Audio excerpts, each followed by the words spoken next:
go. YouTube is officially live.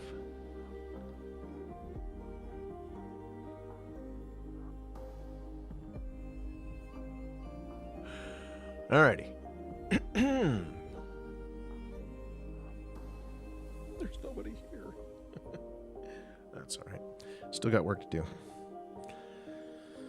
Alright, so what are we doing? Well, that's a good question. Thank you for asking. And if you guys could keep it down in chat, because, you know, there's only so much me to go around here. I'm kidding. Just kidding.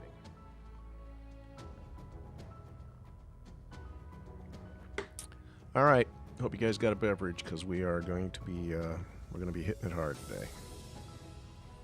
So this is our,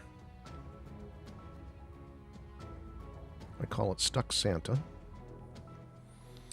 If you have joined us before, you're familiar with my drama cauldron from Halloween, where we had a witch that was stuck in the cauldron.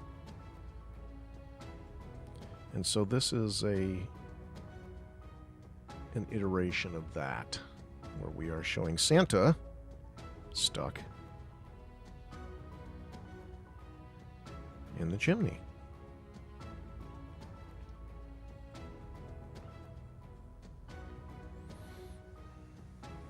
It's a tough time of year for Santa. There's only so many days, or so many hours in the day, and he gets to spend a little bit of time in a timeout here in our chimney, stuck up to his gills. Something tells me Christmas is going to be a little late this year.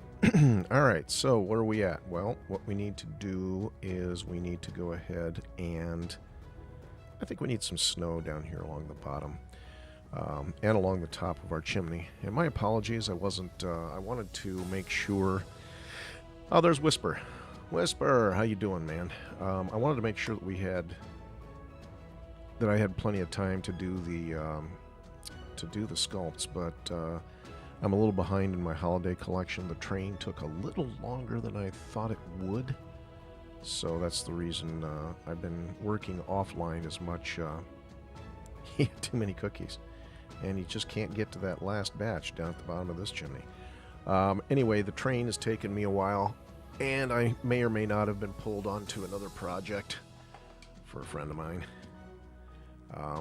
Took up a little of my time, so I was up till 1 o'clock this morning working on various things for the holiday collection.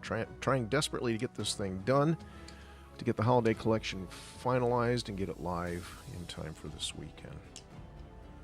So, this is a little piece I wanted to show you guys. This is actually, there's a video, sell the STL file. Paul, you know what? If you check my link on my bio, and a lot of people have problems with that, so let me go real quick like and show you my profile. So right here, if you hit this link on my profile, it'll open up most of my links. They're not all in here, but most of the ones where you can get my files from, at least for the moment, you can find them. My Mini Factory is where you want to go, and that'll take you out to our profile. And we have a store where we sell individual prints, and if you're a commercial type of person, you can also sell prints of our models. Thank you. Yes, so this is actually for Whisper, who's in our comments right now. Everybody say hi, Whisper. Fiery Whisper 275. A friend of mine from Texas, he has a kayak with a trolling motor on it, and he wanted this device. Ordinarily, these devices come like this without the pivot here, and I guess you have to take it apart to get this over the shaft on the motor. So I said, hey, why don't we take that concept and build in a pivot hinge so you can just open it up and then clamp it down. And there you go. Same thing, just obviously with a little bit of an upgrade. This was done in Fusion 360, in case anyone is wondering, or Fusion as it's now called. I think they dropped the 360 out of the name.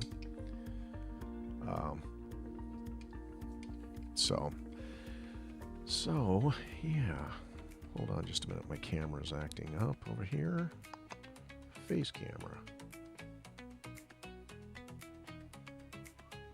There we go. Boom. All right.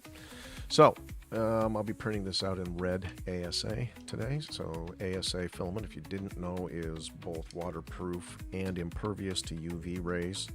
And of course, if you're going to be out on the water, you're going to want something that sunlight doesn't affect it. I created some garden hooks to hang things on, and they have been hanging in my backyard for the past 4 or 5 years. And I just broke one the other day because I ran into it. Don't ask. I was mowing grass and it got caught on a piece of the plant it was hanging on, and I went to yank the plant off of it and busted the hook. But that was nothing to do with sunlight or water. Like I said, the other 8 or 9 of them that I've got hanging around the yard are doing great. Whisper, you're going to have to get me your shipping info so we can get this thing to you. Should be able to get it shipped out this weekend. Maybe even sooner. Hopefully get it on the printer today. So again, for all of you who did not see the progress that we've made on our stuck Santa, the legs are tubes that have been created in their position. The bottom half of Santa is actually just actually take it back, that was another tube. And then we merged it all together, did some final sculpting on it. The fluff around his boots, actually we made the boots first. That's a tube with a couple of spheres trimmed down, and then we used some trickery to extract the heels, the boot soles and buckles off of the main geometry. Same thing with the fluff of fur around the top of his boot. Can I pick up the Santa Chimney STL when you get it done, sir? I can get you shillings? I accept all forms of... Well, here, let me put it to you this way. My mini factory, you'll have to negotiate with them. I don't sell it to people personally, but as I showed you, there's links in my bio if you want to get my models. Then you'll have to deal with my mini factory. I don't know if they accept shillings. If they do, that would be interesting.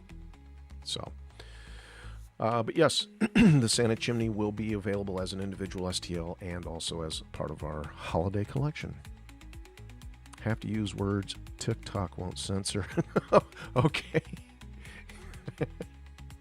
I get that. Yeah, the bots at TikTok have been busy. Yeah, they stopped me. So, quick funny story, and then we'll get back to sculpting here. I started doing this about, I don't know, 5 or 6 months ago. Excuse me, I've been a 3D professional for 30 plus years. But I started doing this nomad sculpting and selling my models about 6 months ago. And one day I got a knock from TikTok that said I was being promoted or sponsored by someone. And I'm like, where are you guys getting your information? Obviously, there's bots involved because I am not officially sponsored by anyone, but that's where the story gets funny. And so I got irritated. I don't get irritated really fast, but TikTok has a way of kind of setting me off. Ask people that knew us back in early 22 when we had close to 100,000 followers, and then TikTok just banned our account for no reason. Back in those days. But anyway, so for a couple months afterwards, every time I'd live stream, I'd pull up a salt, because I do, when you're sculpting in Nomad, you do a lot of pushing and pulling the geometry, to get it into the shape that you want. So I said, so for a couple months, I would say today's sculpting session will be brought to you by Salt and Pepper, and I held up the 2 salt and pepper shakers in front of the camera and said, because we like to push it, and we push it real good. So, anyway. Okay, so I know some of you are probably new. Is this the program you started with? Excuse me, Bees Mini World. No. I actually started years ago, and I'm talking 35 plus years ago, with a program called Raydream. You've probably never heard of it. And then I moved on to Infinity, and then from there I went to NewTek Lightwave 3D. Played around with Maya, a little bit of Softimage, Cinema 4D, and made a career out of branding and consulting for large companies who will remain nameless for TikTok reasons, but did a lot of concept modeling and rendering and animation for everything from print ads to web stuff to anyway, you get the point. I've been around the block a while. I picked up 3D printing about 12, 13 years ago, and it was just a hobby, just kind of a sideline. Used it for what it was really intended for, and that was rapid prototyping on a small scale. And then when the pandemic hit, things got a little dicey with the budget. We started losing clients with my marketing firm, and I'm like, you know what? I've got a 3D printer here. Let's print some stuff for some pandemic stuff for people. And then from there, it kind of took off. There's a little more to the story, but long story short, within 6 short months, we were at the top of the leaderboard for sales of 3D printed items on Etsy.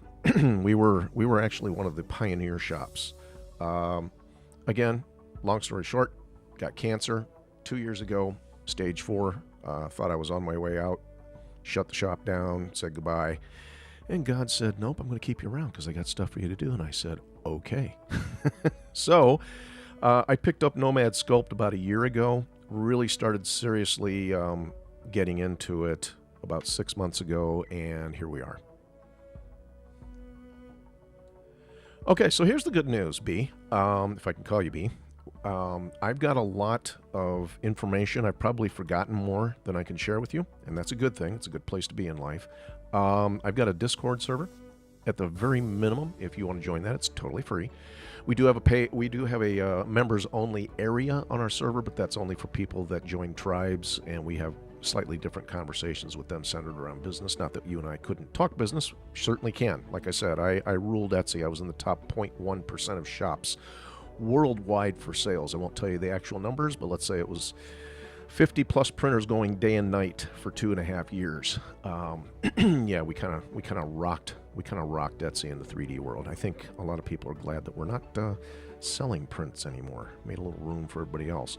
So here's the deal. Join our Discord at the very minimum. Obviously, give us a follow, subscribe, all that stuff. Follow us here on TikTok and elsewhere. And if you join our Discord, I stream on there. It's a slightly different experience. I probably won't see your chats, but then the forum is also open for people like you that want to come in and just kick around, show off what you're doing, ask questions. I'm not the only person on there. Hold on, let me check our membership real quick. How do you see how many members you've got? I got 20 people online right now. Offline, we got 73. So we got about 100 members, and we're always looking to grow and share our knowledge. Obviously, I'll share what I got, and occasionally I do release free models. Not too often. I'm still trying to build up my paid library. But I operate right now mostly in Nomad Sculpt. I've kind of abandoned everything else because this is oh, yeah, sorry. Yeah, somebody asked that earlier. So if you go on my profile on TikTok, you'll see right here. It's a link tree. And if you just click on that, there's all my links. I've got to update this because we've added some new stuff. But there's the socials. There's Discord right down there. Patreon. My Mini Factories. Patreon, you can follow us. You don't pay us anything. If you want to get our models, you'd go to My Mini Factory. So, you know what? I'll just leave that open. Okay. So, all right. I think I finished my story. If I didn't, ask me questions. I'm here to answer. Today, let me save this real quick and show you the concept that we kind of took this from. By the way, I learned something new yesterday, and that is how to organize all my files. Holy cow, is that amazing. All right, so this is I call it the drama cauldron. So this is where the concept of a recognizable character falling into, unceremoniously falling into their, whatever, in this case, the cauldron. In Santa's case, the chimney. The program is Nomad Sculpt, running on an iPad Pro. It is available for Android as well, and they just launched the beta. It's a paid beta now, and for the desktop, Mac and PC. I've downloaded it. I am going to buy it here probably later this week and start using my digitizing tablet. And I've asked for a new one for Christmas or for my birthday. We'll see if I get it. Nomad, like nomads across the desert. Nomad. Sculpt. I thought it was in the title of the live. Maybe it isn't. Anyway, it's Nomad Sculpt. I can't show you the website because I got a knock from from TikTok the other day that I was trying to sell things external to TikTok, and it's like, oh my god. Yeah, TikTok is a thorn in my side a lot of times, but here we are nonetheless. All right. So that's the concept we're working from. I'm going to show you, too, what I've really been putting time in on over the past, basically a month. This is our holiday train. We spent a good deal of time in this yesterday.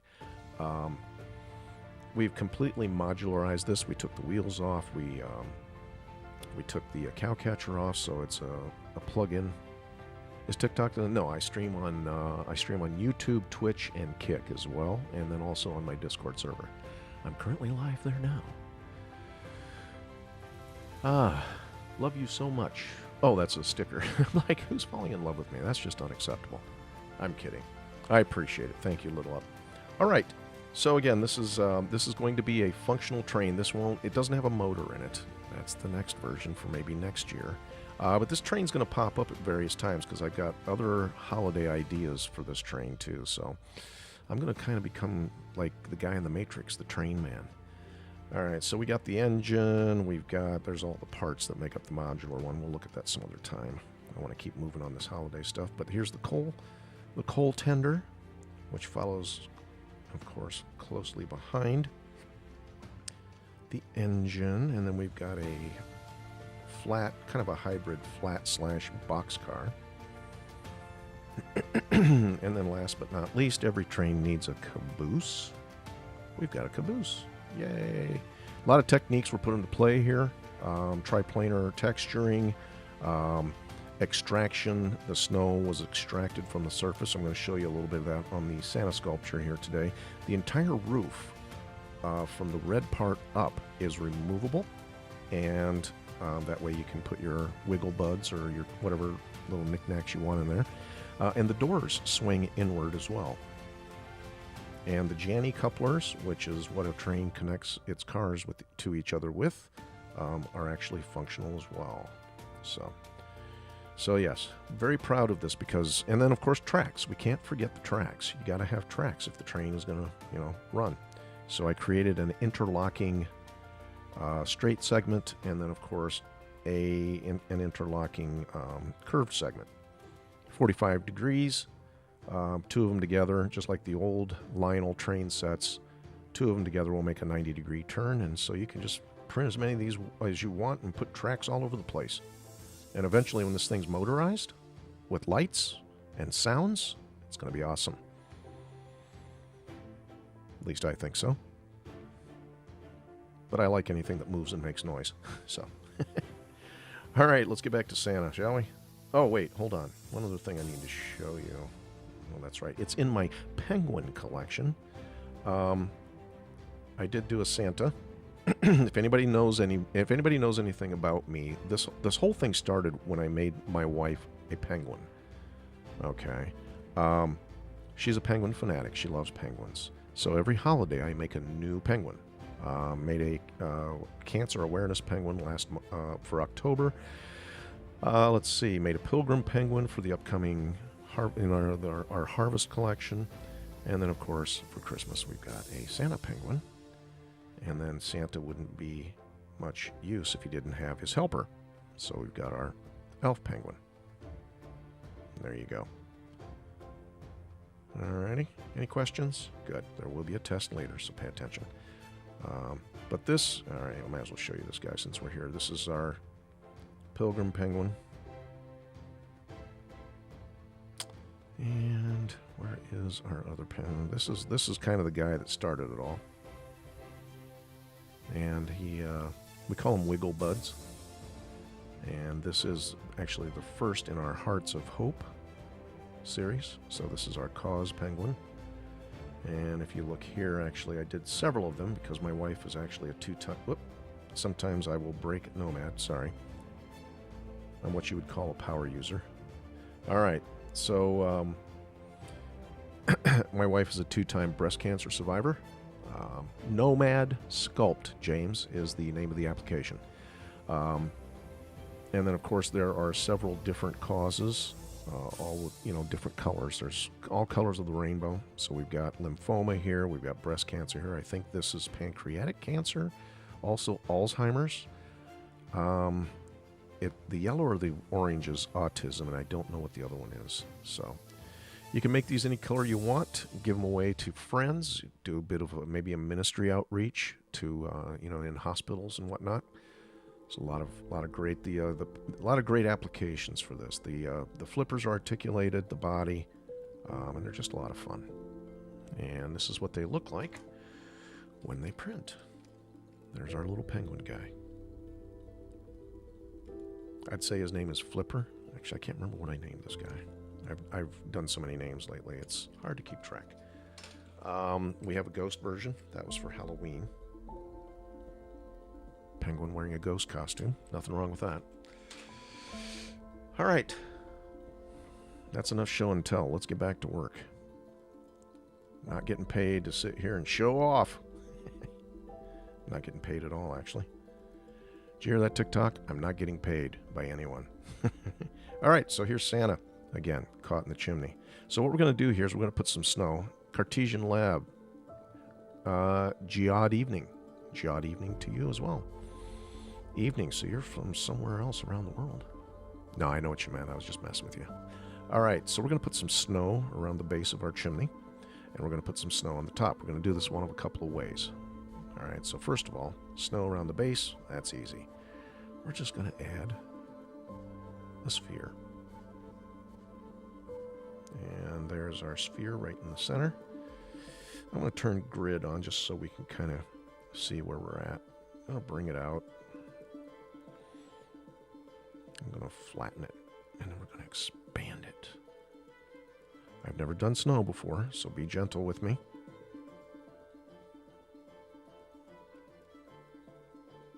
Now it looks kind of like Santa's on a UFO, which in and of itself, if you're into UFOs, that's probably not a bad look. But that's not where we're going. We're making a base for this thing to sit on. Okay. All right, I like that. And then what we're going to do is we're going to flatten it down a little bit more. All right, and then we're going to do what's called validate, because until you validate it, you can't sculpt it. So by validating it, now I can do all kinds of creative things with it. The first thing we're going to do is we're going to trim away what we don't need, and that is the bottom, because I want this thing to sit flat on whatever surface it is sitting on, like so. All right, we'll use our remesh tool here. Let me go ahead and come at an angle so you can see. You can see how the edge is a little rough right here. We use our remesh tool, bump that resolution up, and it starts to clean up that edge all by itself. All right, I'm going to grab everything, and I want to move it so it sits right on that blue line. I use that to mimic where it's going to sit on the printer, on the print bed. James. Oh, yeah, I'm sorry. We already answered. Nomad Sculpt, and this is running on an iPad Pro. And it is available also for the Android and desktop. They just released their desktop version. So nomadsculpt.com is where you want to go. All right, if you want to go to the website, otherwise just go to the Apple Store or Play or wherever your quality applications are sold. All right, I'm going to turn symmetry off. What symmetry does is whatever I do here, normally, oh, I want move, I don't want inflate. It does it on the other side. I'm fixing to lose your cell phone signal. I'll get hold of you tonight. Yep. All good, Whisper. Catch you later. I need, I'm out of bubble gum. I'll see you tonight. You know where. Fortnite. All right. Anyway, so if I leave symmetry turned on, I get a very symmetrical piece, but I really don't want this base to be super symmetrical. So I'm going to turn symmetry off. So then what I do on one side, it just does it on that one side. We're not going to get crazy here. Just give it a little bit of irregularity. So when people look at it, they don't go, oh yeah, you just started with a cylinder and flattened it. And they'll be like, ah, our secret is out. Now I'm going to grab the inflate tool. We're going to come down here and we're just going to work in some snow drifts. Big tool, low intensity, and we'll just pull this geometry up like this. See there? We're making drifts. You got to remember, this is going to be sitting on the, this is supposed to be sitting on the roof of a house. So it's not like it's, you know, just gentle, undulating bumps of snow. Okay? There you go. Keep it simple. All right, now our bottom's getting bumpy too, as you can see, because this is kind of a thin piece of geometry. That's okay. What we can do here is just take our gizmo, stretch it up a little bit, and then drop that back down below the surface. Grab our trim tool, and it's still right where we left it, and we just trim that bottom off one more time. Okay, and now you can see it's nice and flat. It'll print really well. I'm going to up that resolution a little bit more, clean that edge up, and then we'll hit it with the smooth operation. Again, just to make some nice, clean, smooth geometry. And then we need to come out here. I'm going to step back into paint mode. It's already white, but it's not the right white. I'm going to sample this white here. I want it to match the boots, so when we take it into our slicer, it's not trying to create separate whites. Ruthless, this app is called Nomad Sculpt. Excuse me. It's running on an iPad Pro, and you can make stuff like this guy. This is our turkey from our harvest collection. Start simple and move up from there. Knowing how to operate and navigate the program must take some time. You know what? It does, but not as much as you'd think. You know, if you've got any experience using a drawing pen, and I highly recommend, or you know, stylus, I highly recommend the pencil. This is Apple's Pencil Pro, because this is the most recent iteration of iPad, so you got to use the new pencil. It's the way they get you. But you know what?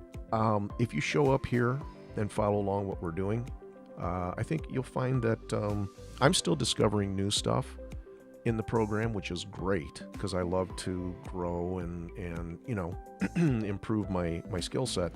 But you can get started pretty quickly creating stuff. It's got a pretty comprehensive menu of primitives, which, full confession, I use a lot of primitives to start things, to get things, you know, in the general composition, and then put it all together from there. We just got into 3D printing. My son and I have been working in Bamboo Labs, ready to start. Cool. Bamboo Lab, yes, excellent software, great slicer. It's based on Orca Slicer, which was based on Prusa Slicer. I've been into 3D printing for about 12, 13 years. I think it's 13 now. I ran a 50 printer print farm. Got cancer, got sick. Doc said I need to reduce my stress. I said, okay, I'll trade that stress for the stress of creating and promoting this stuff. I don't know if I'm better off, but got a lot of knowledge to share. We've got links in our bio if you want to join our Discord, ask questions, show off your work, learn. That's what we're here for. Yeah, I started this last night, Ruthless. I started this because I'm under the gun to get my holiday collection launched. It should already be live, but it's not. So I am running hard to catch up. And hopefully take a little time off for the holidays. Actually, I have no choice. My wife already told me I'm taking time off for the holidays, so there you go. Yeah, but it's like anything. Oh, and Ruthless, I don't know if it's for personal enjoyment that you're doing the printing, or if you're looking to do a side hustle. All of my models are available, again, in our links. Just check the links on my bio, which again is right here. Getting a lot of follows and likes. That's good. That's where all of our current links are. We've got more we're adding, but that's where you can find everything, including our Discord, including our Discord information.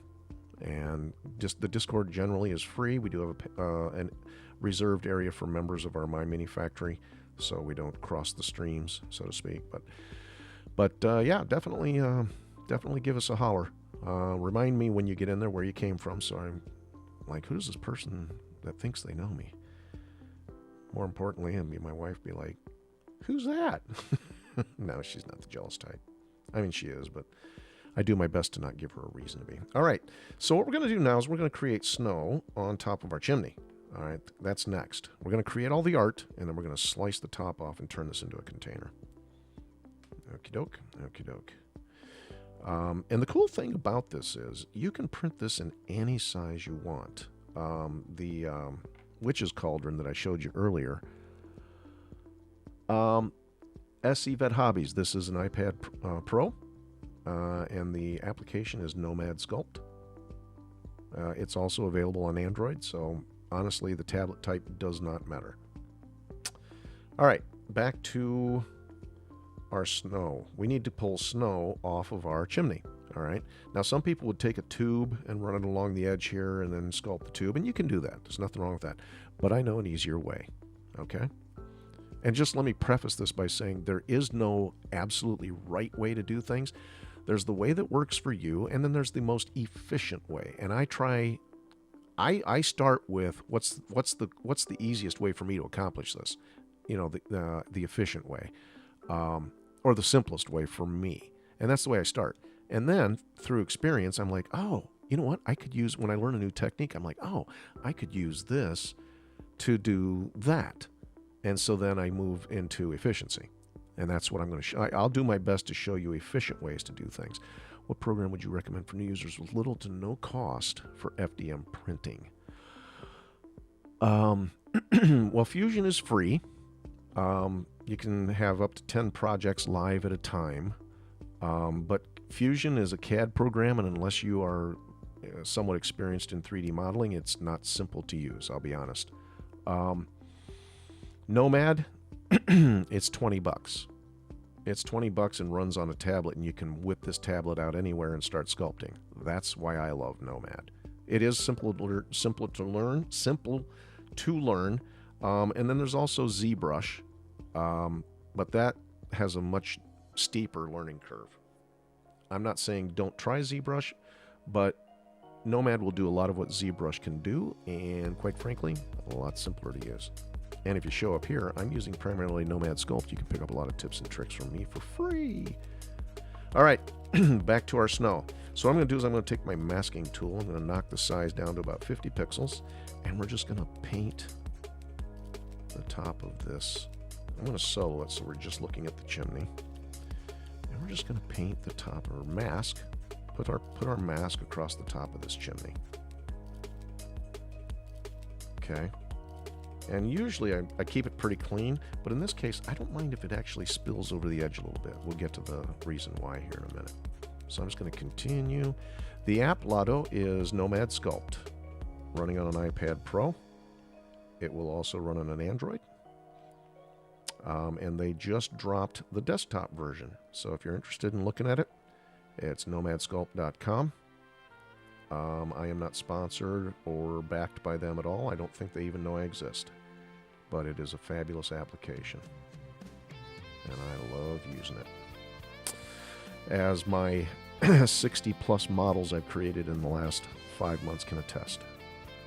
Would you ever consider doing collaboration with a VR world creator? Absolutely. I'm always open to collaborations. Doesn't mean that I'll get involved, but the first thing that we need to do is have a conversation so I understand what it is that the person or the creator is looking to do. And then from there, we will decide whether or not we want to work together. So I would say if that is you, if you're asking on someone's behalf, have them get in touch with me. If it's you, send me a DM and let's have a conversation. This is not Blender, Zazel. I don't know how to pronounce your name. No, this is Nomad Sculpt. Oh, that's another application I've used as well in my 3D career. is Blender. And Blender is free. Oh, by the way, someone asked earlier, Alwian. I think that's your name, Alwian. Does it? You know what? Shoot me. Let's see. Why would I made it so it was a non-expiring link. Thank you for letting me know that. I will fix that. What can I do now? Do me a favor. Go to... Hold on. I have Discord open right now. Let me grab... hold on. Invite people. Let's see. I'm going to edit the invite link. I want it to never expire. Generate new link. Copy. All right. Let me see if I can... All right. Here's the link. There you go. I don't know why it did that.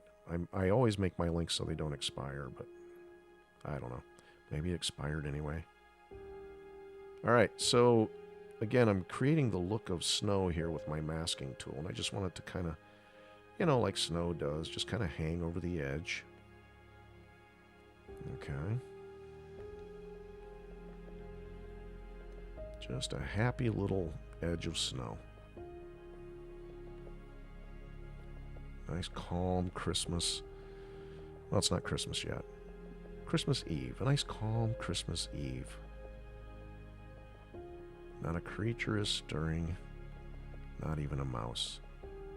The snow is peaceful and elegant. Crisp and fresh. Did you get it? Good. Good deal. Say hi when you get in there. I'm Dragon Master something.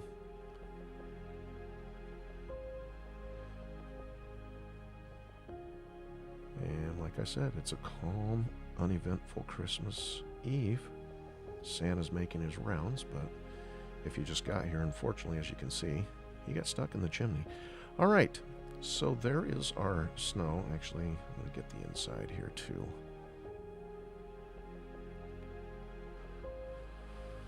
All right.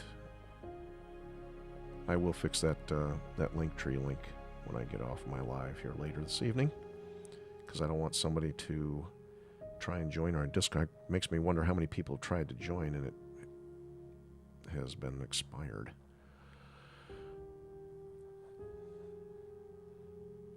All right. Now we're just setting up the initial look of our snow. We're going to tweak it a little bit once we're done here. But I'm putting a mask on our geometry because we're going to use the mask to extract new geometry.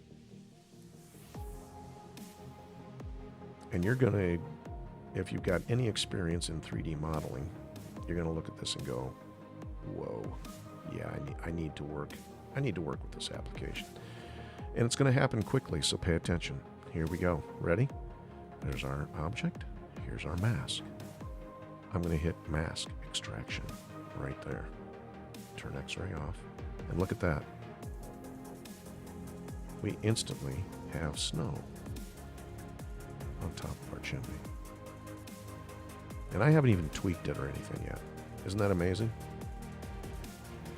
That's the stuff that gets me excited. All right, I'm going to give it a little more height. And we're going to smooth it a little bit. About what the get for the bundle. Any idea about what the get? All right, help me out, Paul. I hear you. I read your words. Maybe it's just me. Is TikTok censoring you again? Oh, well, okay. So there's a couple of things. And if you want to DM me, we can have a separate conversation. I've set it up basically the way a lot of people that do this do it. I have a subscription model set up, so it's like it's under $15 a month, and basically you get access to every model that we create. Again, though, I do have a store where you can buy the models separately. You know, if you like, I just want the Santa one, then that's the way you would go. But if you want to get access not only to our models, but also to our community, the private community, where we can, you know, discuss new concepts, private training, one-on-one, stuff like that, then obviously subscription's the way to go. All right. So we've got this set up. Yes, Copper, you are correct. Nomad is a fantastic app. All right, I'm going to go ahead now and hit extract. And what this does is it creates separate geometry. So now we can go ahead and tweak and tune this geometry. This is Nomad. Hazy. I hear that Blender is going to be coming to a tablet near you soon. So that's not saying that it won't be, that it won't eventually be Blender on here that you're watching. All right. So I've got my smooth tool now. I'm going to pump the intensity up over 100% so we get some dramatic smoothing. I'm actually going to res this back down a little bit. And you know what? I'll just solo it for now. So we're just looking at our snow. I want to smooth the top here. I don't want it necessarily to follow the brick texture too closely. Just smooth it out, right? Smooth, smooth, smooth. And then once it's smoothed out to my liking, there's other things that we can do. If we look at that and say, you know, that still kind of follows. Now, I mean, again, snow is going to settle, you know, high places and low places. So it makes sense that it would kind of follow the brick texture. But let's suppose that you wanted to modify it a little bit. Well, you just grab your inflate tool. All right. You can use clay, brush. Like I said, there's no right or wrong tool to use. You just use the tool that you're most comfortable with.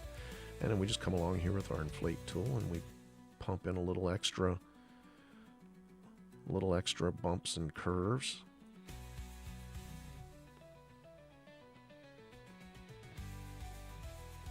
Just being somewhat random here, yet following a general sense of, again, highs and lows. All right. Now, what about the snow down the side? Maybe you want it to droop a little bit more. Well, in that case, grab your move tool. Drop that brush size down. Make sure symmetry's turned off. And let's just pull some of this snow down a little bit. Again, most of it's going to fall off if it gets too droopy. So you don't want to go too far. You want to keep it, you know, somewhat. I mean, again, we're working in an animated sense, but at some point the illusion starts to break down if you get too extreme. Maybe some snow slid down these mortar grooves here.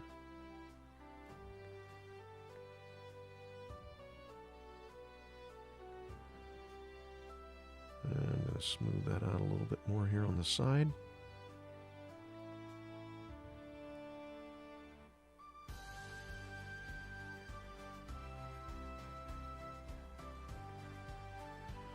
You're going to love what we're going to do next. Once Santa's finished, wait until you see what we're going to work on next. I'm not going to lie, I'm pretty excited about it.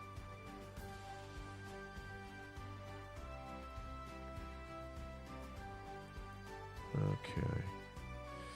All right, all that's left to do now with this snow app is Nomad Sculpt. HL420, that's Nomad Sculpt. All right, let's switch back into color mode. Now, our geometry came off the chimney, so it's going to bring the paint color with it, which, of course, is not what we want. I'll grab our paint tool, and then I'll sample that color there, which is the snow, and we apply that color to our snow around the rim of the chimney, and now we've got... I'm sorry, this just is hilarious. Santa stuck in the chimney. No, it is not free, but last check, I think it was $19.99. It's $20 on the App Store. I'm sorry, this is just hilarious to me. Good old Santa, stuck again. Wonder how many times a year this happens. All right, I'm gonna check the bottom. The bottom's smooth. All right, so now you're like, okay, what's next? Well, here's what we're gonna do next. We're gonna now turn this into a container. But you know what I want to do? I want to actually stretch this chimney up a little bit because I feel like it's a little too short.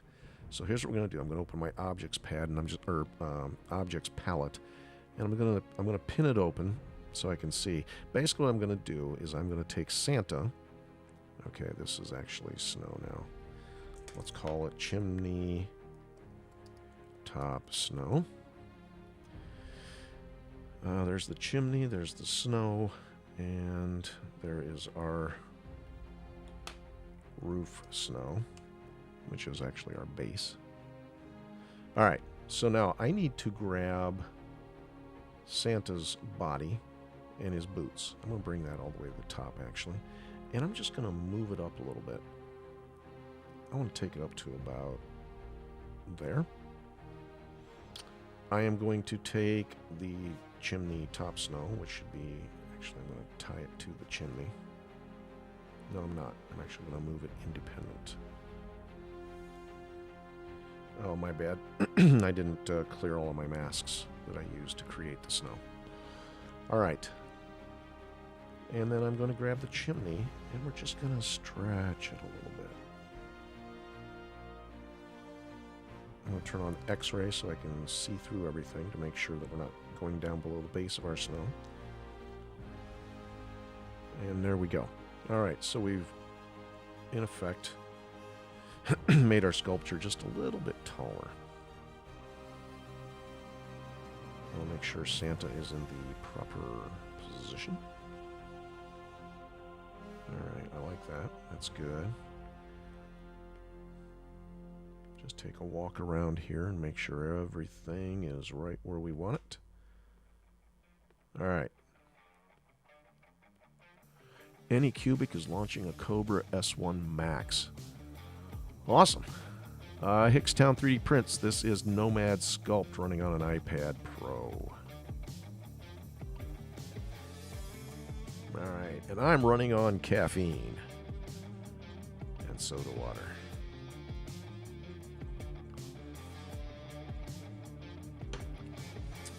Let's see. Okay.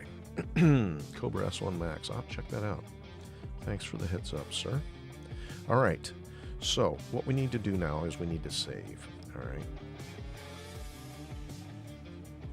Alright, so I'm going to save, but then I'm also going to save a version of this, because if I mess this up, we can come back to the save version and start over. At least with the operation that I'm going to do next, because now we're going to get a little crazy with the slicing tool.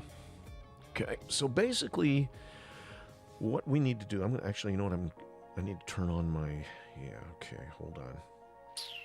Turn on my X-ray because I want to be able to see through this. All right, so this portion from here, let me think. No, from here up, including Santa, is going to be the lid. Okay. Ale rods, what is perfect for printing? Cobra S1 Max? Just trying to make sure we're on the same conversation. So, this part of the Santa's suit here is unnecessary. So I'm going to select that. We're going to trim it. I'm going to trim the bottom off. Oop. Just, I don't know why I went square. I don't need to constrain it to a square. So I'm going to take Santa's suit up to just about there. And we'll trim it, just like that. Let's slip back into matte cap mode. And as we did before, we will just remesh this a little bit to clean up that bottom edge. Okay. So now I'm kind of wondering if maybe we shouldn't do like a cut line that respects. I don't know if we can do that simply though. Probably not. Yeah, that would definitely be a little more complicated than I think we need it to be. So let's we're gonna put our cut line. Actually, where's the bricks? The bricks are right here. Right there is the brick line. You know what? We can cut it across the brick line, across the mortar. That might make a little more sense. So let's do that. I'm going to go ahead and grab our... Now, we're not going to use the trim tool because the trim tool eliminates whatever you surround. In this case, we're going to use the split tool. Real simple. Just going to grab our rectangle. And we're going to split it right about there. Just tap the shape. And there you go. There's the top part. There's the bottom part. Isn't that fabulous? All right. So let's solo. I'm going to turn the grid off. We don't need it. Let's solo this piece so you can see what we're dealing with. All right. Going to remesh it. You kind of see here how dirty this edge is from the trim. And if I turn on the wireframe, you'll see what happened here. All right. It's trying to bring several polygons here on the side into one vertex here. All right. Multiple vertexes into one. So the way we clean that up is we just hit our remesh. Let's take it up to about 550. And we hit remesh, and boom, there you go. Cleans that edge right up. And when you get back this far, it's real clean. That'll print real nice. Real nice. Hey, Clark, got you something. Make sure you pick something up for yourself. Something real nice. Yeah. All right. So this is our chimney top. We're going to label it as such. All right, and then we're going to bring it up to the top, and I'm going to actually attach Santa's body to the chimney top so we can move it, actually the snow as well. And now I can move this. W Press, this is Nomad Sculpt, Nomad, running on an iPad Pro, and it is available on the App Store. I think Google Play is where you get Android apps. So if I grab the chimney top, now everything has been parented to the chimney, and we can just move this guy up a little bit. Just a little bit of separation like that. Okay? Alright, so why did we do that? Well, I'll tell you why. Because we're going to excavate now the inside of this chimney shape. I'm not going to bother remeshing that because I want to do the excavation first. So I'm going to go to the top, and I'm going to solo it. And there's, again, a number of ways to do this. Actually, Copper, the PC and Mac version, desktop versions are available now. I've downloaded it, and it is amazing. I haven't paid for it yet, but I will be doing that this weekend. So, again, as I said before, there's no right or wrong way to do this stuff. There's just the way that works for you. And in this particular case, the way that works for me is I'm going to use my mask selection tool, or select mask tool, and again just use a square shape, and right about there is where I want my container internal part to start. So I'm going to go ahead and tap my shape now, and as you can see, okay, I need to res that up because that edge is a little blurrier than I'd like it to be. Alright, let me grab that mask again, tap it, and now you see we have a nice clean square here, which is great. Yes, this is Nomad, why not? Thank you for asking. So we've masked out this area, but what I want to do is I want to actually... So here's the way a mask works, if no one's ever explained this to you. The part that's masked off will not be affected by your tools. So we want to affect this area, so what we need to do is we need to flip the mask, and that's real easy to do just by tapping outside of the object with the mask tool selected, of course. Boom, there you go. Now, okay, and I made a boo-boo. So let me show you how to fix this. So our mask went all the way through the object. That's not what we want. I'm going to clear the mask, and we're going to start over. But before we do, with the mask select tool selected, I'm going to come up here to filter and front-facing vertex only. Okay, so now when I do my mask, it'll only affect the front. All right, boom. It's very important to remember, otherwise you will get some very undesirable results. All right, so we are masked. We're now going to flip the mask. Boom, tap outside, and now watch this. You ready? Most people would take a cube and then stick it in there and Boolean it. And again, nothing wrong with that approach, but this approach is faster. Remember what I said earlier? I'm not going to tell you that your approach is wrong. What I am going to tell you is I found a faster way to do it. I just masked this. I'm going to grab my gizmo, and I'm going to go, whoop, take it down as far as you want. Let's make some room. Look at that. So while this does not have an extrude or a face, face extension ability to it, we effectively just did the same thing here with a mask and our gizmo. Everybody say, yeehaw. All right. Sorry. I know it's weird things that I get excited about. All right, we're going to clear the mask. We are going to up the resolution one more time. Just do a quick remesh to smooth those corners out. All right, so there we've got a box. A chimney, or a box in the shape of a chimney. All that's left now, thank you, Steph. I love when people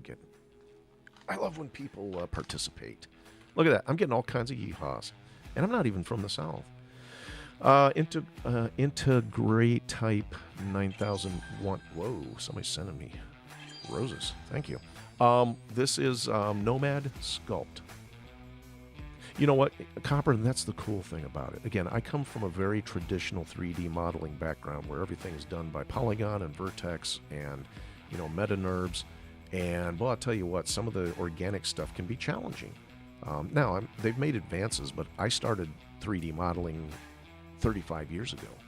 Things have gotten so much better, believe me. Oh, all right. So we've got our box.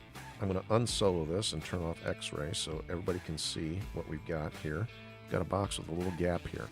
Only thing that's left now is when we put our lid on, I want there to be some sort of guide to keep the lid centered on our box, okay? All right, so believe it or not, that's very simple to do. And we can do it the same way we just did creating the box. I'm going to open up our object palette here. I'm going to grab the chimney top. And we're going to solo it. Right? And then I'm going to go back to this mask selection. Remember that shape I used earlier? We're going to use it again. Only thing that's different is we're going to make it just a smidge smaller.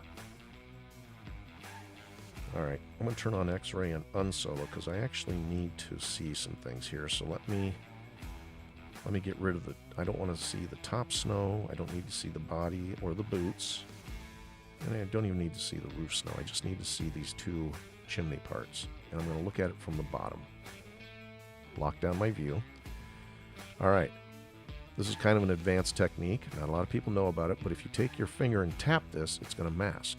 If you take it, let me double check my filter. Okay, front facing vertex only. If you take it and hold it, you can now, whoop, and we just got rid of it. If you take it and hold it for a second, you can actually move it around. And that's great. Now, if you take your second finger, let me get rid of the stylus here, and place it on there, you can actually increase the size of it. All right? Or you can just go ahead and redraw it. Number of ways you can do this, and no way is right or wrong. But that's what we want to do. I went from traditionals. If you want to learn Nomad Sculpt, follow James. He's an amazing teacher. Thank you, Steph. Yes. Everybody follow Steph because she's just nice. No, thank you. I appreciate that, and my mission here is to pass on the knowledge that I have.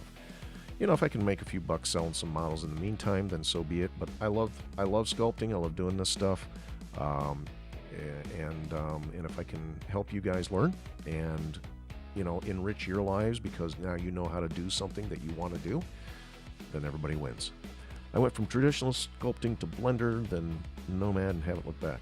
Real game changer. I agree. Copper, if I don't follow you, shoot me a DM. Remind me to follow you. Actually, maybe I can do it right here. Hold on. Let me get creative. Boom. Just followed you. There we go. I'm getting good at this TikTok thing too. Seriously, you're easy to follow and we learn tons. Good. Then I'm doing it right. And I've been called a number of times. It's kind of cute, but I've been called a number of times, and there's some irony in this, and I'll tell you why. I just need to take a break and take a drink. Anyway, I've been called the Bob Ross of 3D sculpting. Now, let me give you a little background here. Oops. Let me not drip water on my keyboard. it's ironic because when I was recovering from cancer, um, and even before that, I've always been a Bob Ross fan. But I have been. Can do. We're working through the start of a Halo Jackal skirmisher. Fair warning. All good, man. I like Halo. Um, well, that's another story, and it's not just.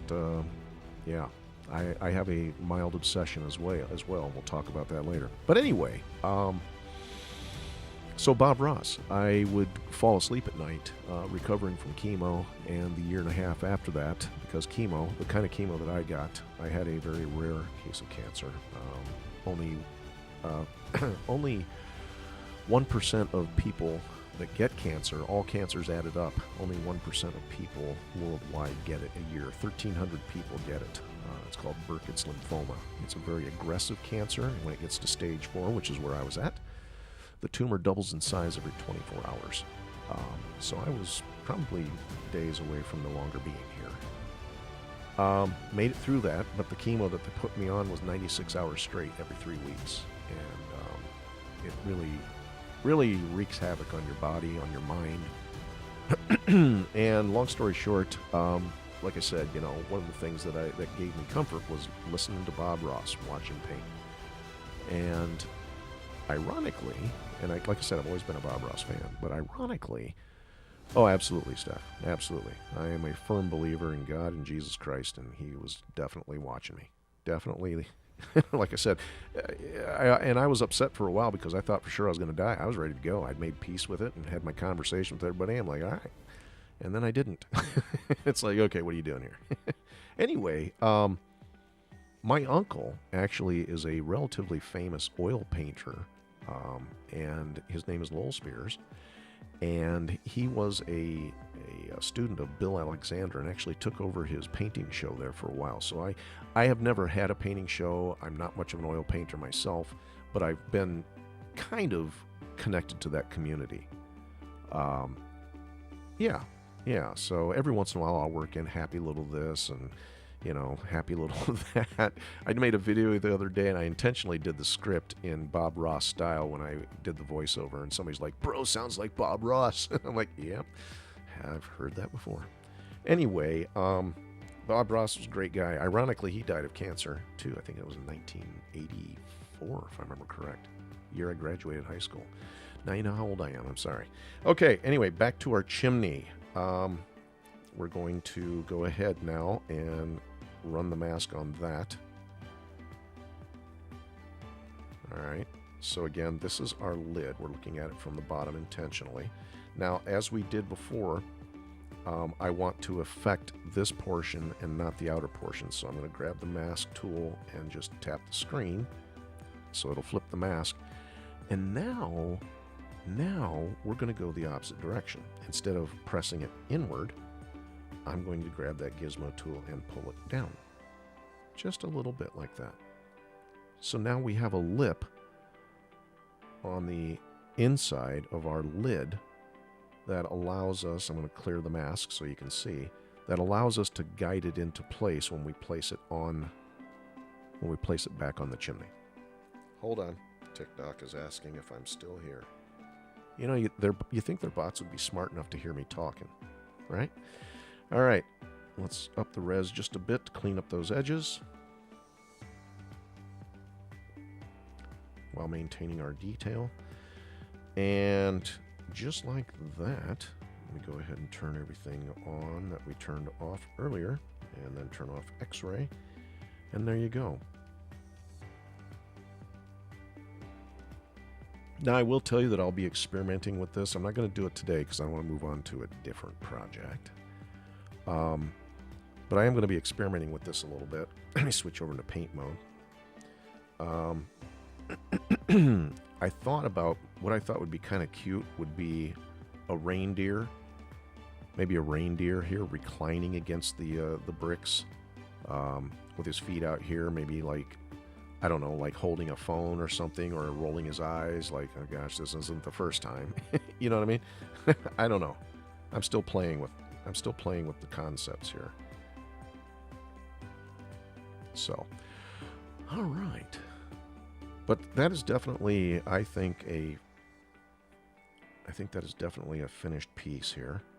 You know, something else that we could do is, I'm thinking like maybe create a hole here in the snow, and then a separate printed sign staked into the snow that says something, you know, something witty. Can't think of anything off the top of my head.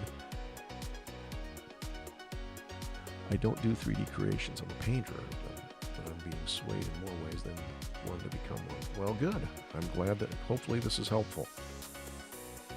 In the world of AI nowadays, I think there's a certain appreciation, I know for myself, and I hope for others too, of people still creating art, you know, with their hands and their minds and all of that. So, can't park here. No parking. There you go. Yeah, that's a good idea. Anybody else got some, like if we were to stake a sign here? Any other ideas what it could say? I mean, it has to be like real, has to be real simple. Because, you know, I don't want a huge sign. I was just thinking something cute. I actually did an illustration once, and you know, maybe a little countdown flag. Oh, that's a cool idea. Kind of like an Advent thing, like so many days till Christmas. I like that. I really like that. I like the no parking thing too, though. Too many cookies. Days till Christmas would be great. One-way traffic sign. Ooh, dude.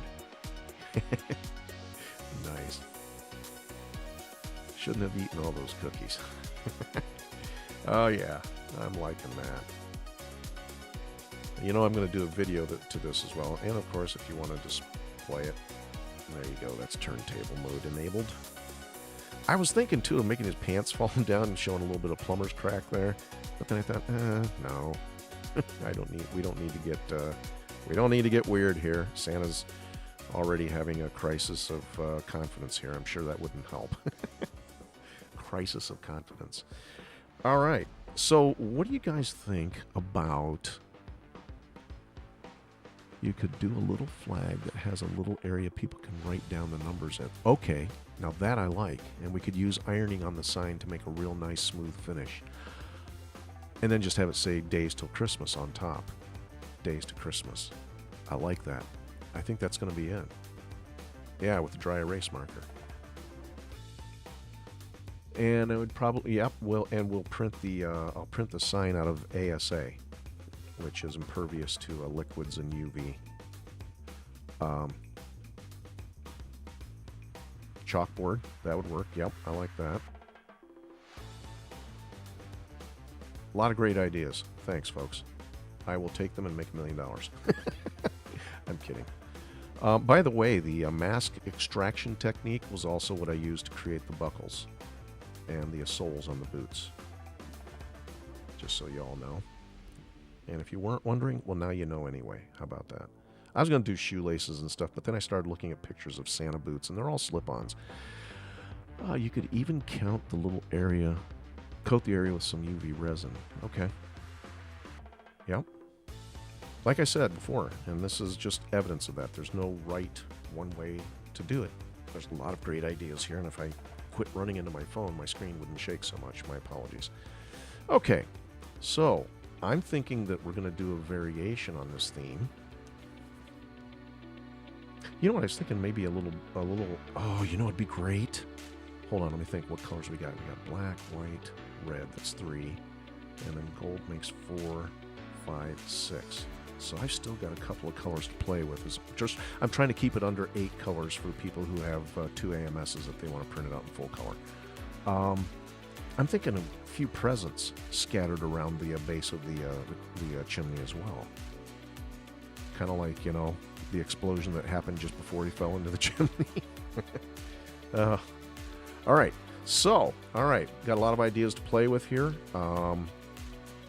So you know what, dealers, no, it wouldn't be dealers. It'll be, I'm going to leave it up to you guys. What do you think? Because here is my next concept I want to work on. I've got a list. Hold on. Let me bring up my notes app here on my computer. Model ideas. Here we go. So for the holidays, gingerbread house. Got a lot that we can work with here. Oh, footsteps. You know what? We definitely need to do some footsteps. Right at the base. Okay. Yeah. Okay, I'm going to show you how we do that. That we're definitely going to do like right now. So here's what's on my list to accomplish by this weekend. All right, I've done. Let me check some of these off. I've done Penguin Elf. We've done Penguin Santa. I'm going to call this done for the moment. Santa stuck in chimney. All right, so we've got gingerbread house. This is what's left on my list. And the last one is the one that I'm really I'm jazzed about all of them for different reasons. My son and his fiance have a King Cavalier. Actually, they have 3 of them? 2 of them. I think they're talking about the... Anyway, it's a little dog. You're working off commission? All right. Just send me the contract so I can sign it and make it all legal. So they've got a King Cavalier, a couple of them. I have a couple of Beagles. And did you guys see my... hold on, let me save this real quick. We'll come back to it. Did you see my Beagle in a cornucopia? Harvest 2025. Where is he? All right, so here is our normal cornucopia. All right. It's a flexi, so the cornucopia flexes. And then I said, hey, wouldn't it be cute if we stuck a Beagle in a cornucopia holding a pumpkin? So that's him. So my son and his fiance, like I said, have a couple of King Cavs. And I told them that I would do a flexi, kind of in the style of the cornucopia here. I'd do a flexi stocking with a King Cavalier coming out of the end of it. So, okay, I'm sorry. Holiday. All right. Stuck Santa 1. Yeah, okay, that's our split one. All right. So we've got candy cane stocking with... So let me go back to the top. Gingerbread house, candy cane stocking with King Cavalier, puppy, Christmas horse. Someone actually asked for a Christmas horse, and I had no idea that there was even such a thing, but there is. If you look it up, there is such a thing as a Christmas horse. So I'll probably make that like I did my Scarecrow. I'll make that a standing model, so it'll print with the legs flat, and then you pick it up, the legs will swing under, and it'll be able to stand. And then I was thinking a snowman nativity or penguin nativity set. So a nativity scene, but with penguins instead of people, or snowmen. And then last but not least, this is the one that I'm kind of jazzed about. Kind of like the Santa stuck in the chimney. Sorry, I didn't move my phone here so you can see all the tools. Yeah, well, and she was the main reason that I was thinking of doing it, and I told her about it. She's like, oh yeah, that sounds really cute. And just make sure it's respectful. I was like, of course. I'm not going to do anything weird. Anyway, much like the Santa stuck in the chimney, I was thinking of doing a version of maybe the chimney, but then also like a bag. And we could do this with Santa too, so do 2 versions, a version of each. But instead of Santa, I was thinking the bottom half of the Grinch stuck in the chimney. And then maybe Max, the puppy, sitting out here, again, rolling his eyes like only Max can do. And then doing a version where they're stuck in a Santa's bag, his present sack. I thought that would be cute too. Cute concept. So, and on the gingerbread house, we're going to make I actually already started working on it, I think. Let me save. Well, you know what? Hold on. Let's finish this guy first. All right. So somebody had said earlier about footprints in the snow. So let's go ahead and do that. Let me show you how we do that. I'm going to switch back into matte cap mode, and we're going to grab our brush, our mask brush, and just straight mask. Okay. Resolution, push it over 500, so we got a lot of polygons. Drop that brush radius down.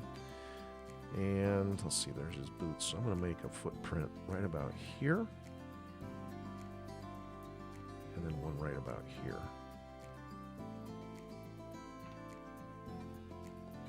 Okay.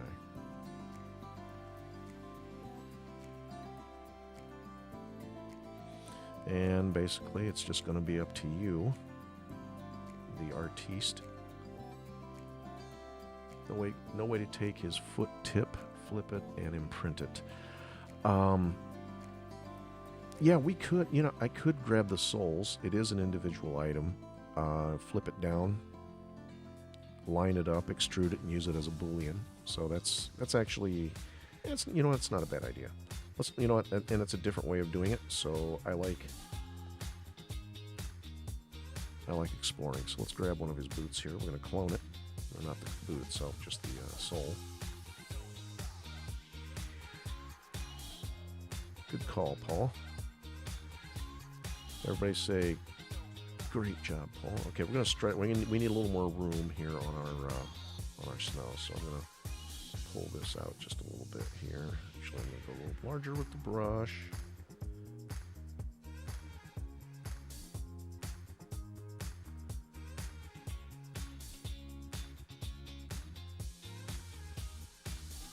Less steps. No, I got it. Every pun intended. And you know what? I appreciate a good pun.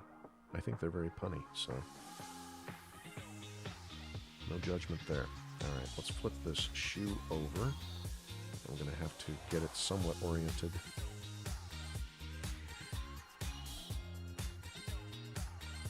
You know what I think I might do? Let me think about this. You know what?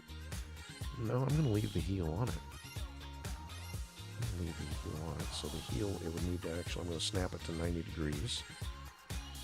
Because the heel would be pointing out away from the chimney, because that's the direction that he fell.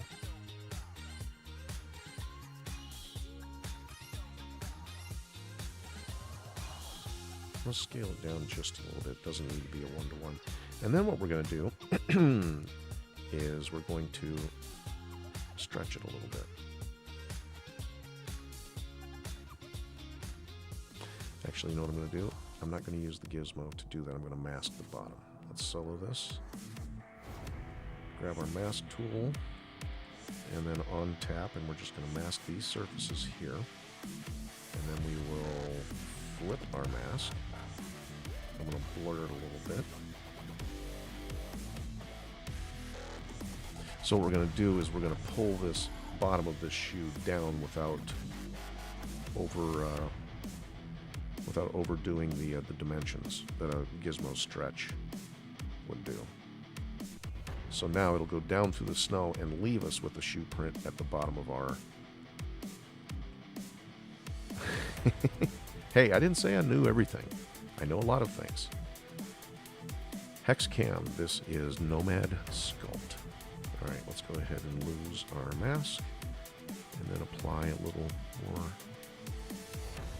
resolution to this. I'm going to smooth it a little bit. Nomad Sculpt running on an iPad Pro. Actually clean up the sides here manually.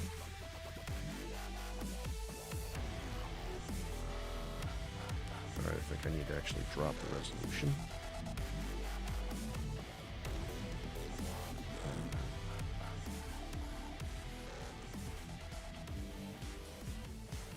Alright.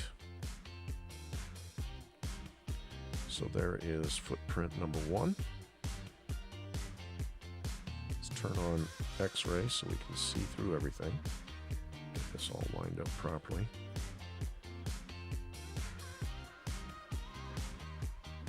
And we're going to need a couple of footprints. So let's clone it. Actually, is it symmetrical? Yeah, it's symmetrical enough, right?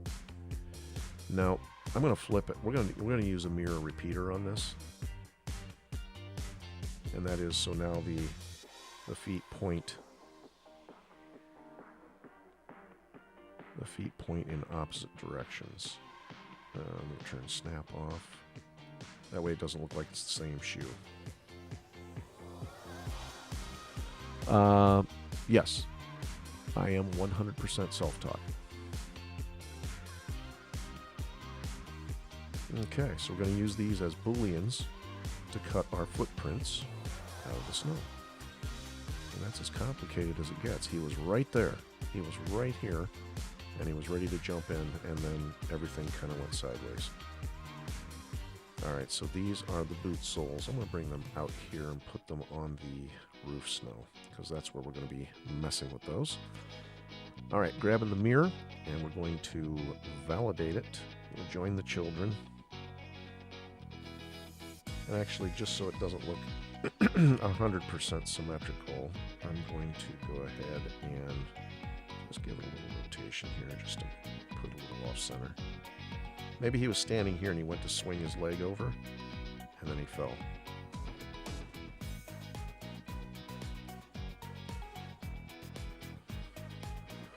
Any tips for someone wanting to learn modeling? I've been thinking about it, but it's daunting. Hexcam, I will tell you what I tell everyone. Pick up an application that you're comfortable with, whether it's this or something else, and just get started. That's the best advice I can give you. Because if you sit around and think about it, you'll never start. And it's definitely not something to be afraid of. In fact, if you saw what I was doing 6 months ago, and I'll show you, you know what? Give me a second here. Let me finish this guy out, and I'll show you what I was doing 6 months ago.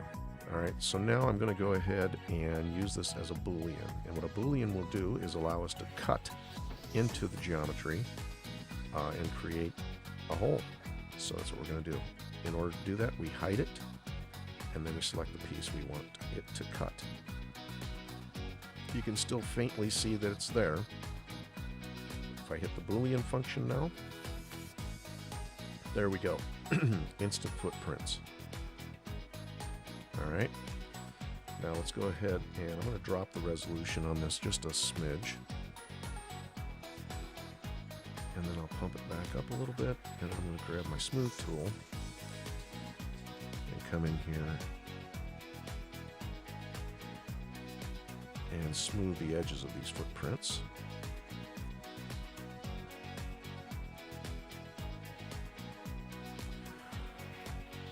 I have an iPad Pro with a pen. I just don't know what program to start on. Well, again, I don't work for Nomad. So this is purely coming from my own experience and my 30 years as over 30 years experience as a modeler slash animator. This application is fabulous. Nomad Sculpt is the name of it, and the best thing of it is it's cheap. It's 20 bucks.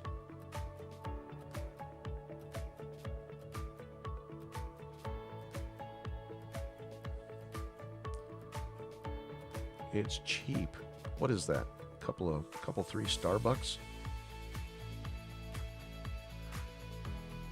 I should be marketing for those guys. Not like I have that many followers. I don't think, I think I'm a small fish in a big pond here. Yeah, it's a single purchase. That's the best thing about it.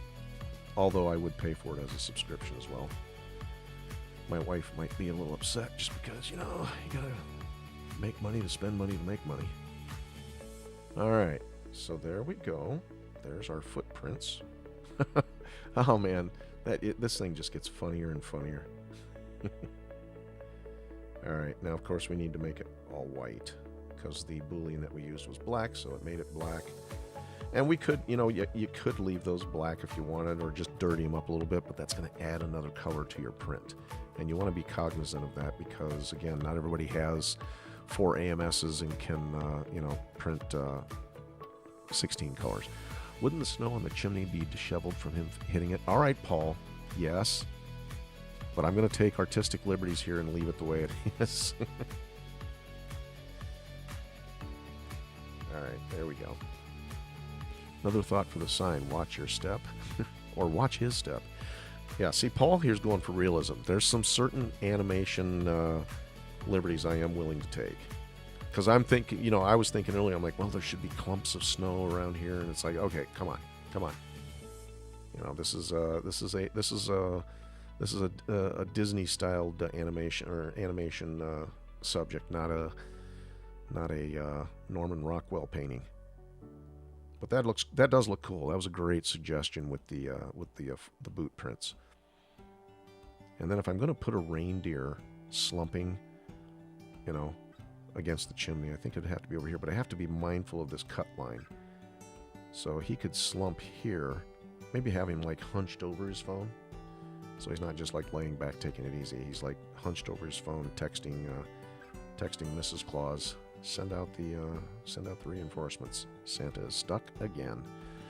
All right. I need a drink here, so let me grab a little sip of my water.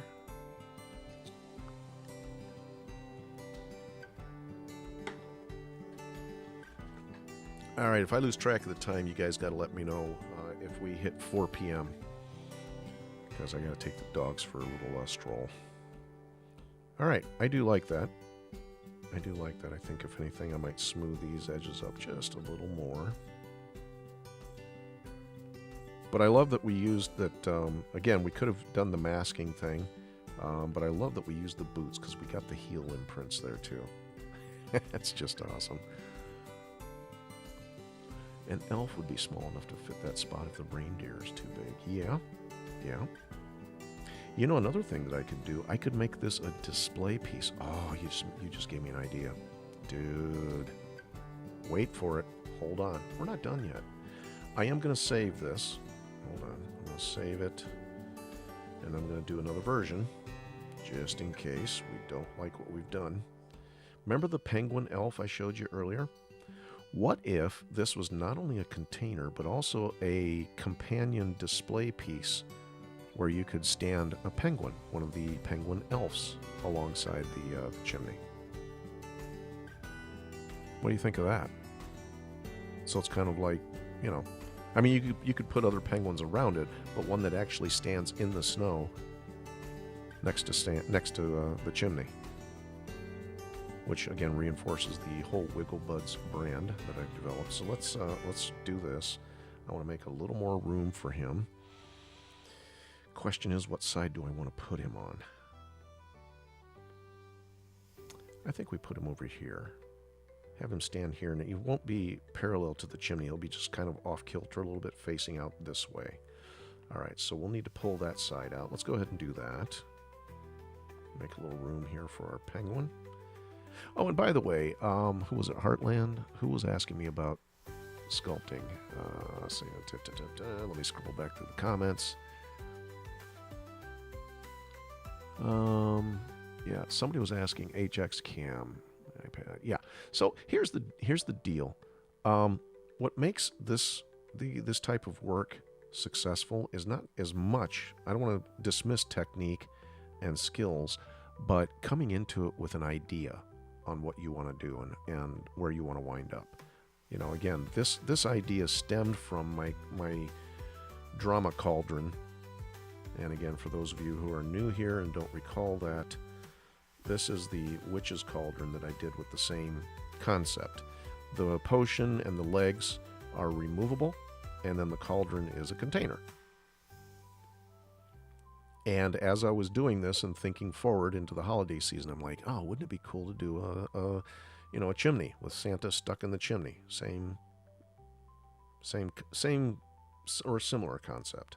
So that's where this originated. All right, let's go ahead and load in our penguin.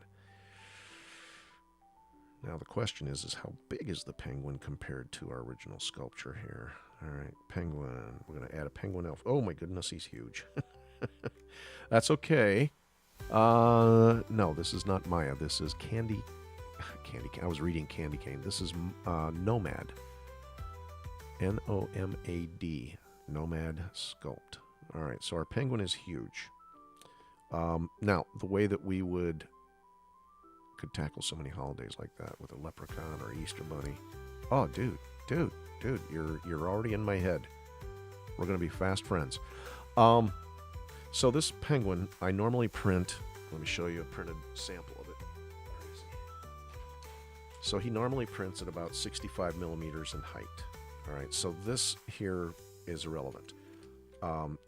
This is huge here, but it's how big you make it in your slicer is what the final print size is. You can print them as big or as small as you want. I mean, I can make this, if I've got the room on my printer, I can print this, 2 feet tall. So What we need to do is we need to scale down our penguin to get it the proper proportion to our Santa. And then what we would do is I would say, okay, the penguin is 65 millimeters tall. How big does the Santa sculpture need to print to accommodate the penguin? So we're just going to line this guy up where we want him to go. I'm going to scale him down a little bit more. He's going to be standing off to the side. I'm thinking right about there. And we'll have to use his feet to carve a slot in the snow for him to stand.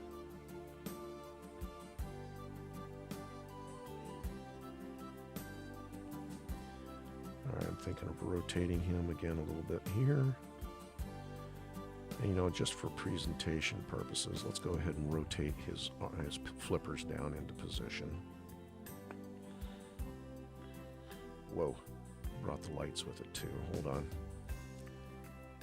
We don't need the photo wall. There we go. Alright.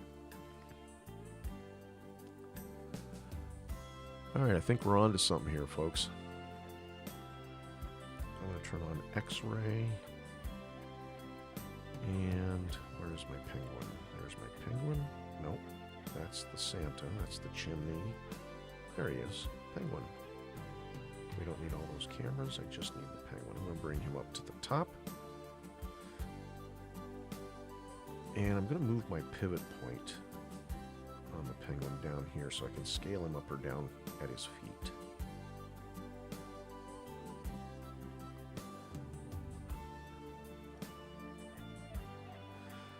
You could essentially do a 25 days of Christmas prints so the full scene is done on Christmas Day.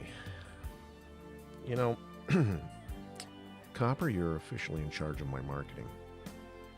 Let's have a private conversation about it, shall we? I like how you think. Alright, so if this is 65 millimeters, then this is probably going to be about 150 in height. Yeah, I like that. Thank you. Thank you, B. So, again, the concept here is the penguin is Santa's sidekick. And once again, Santa has fallen off the wagon into the chimney.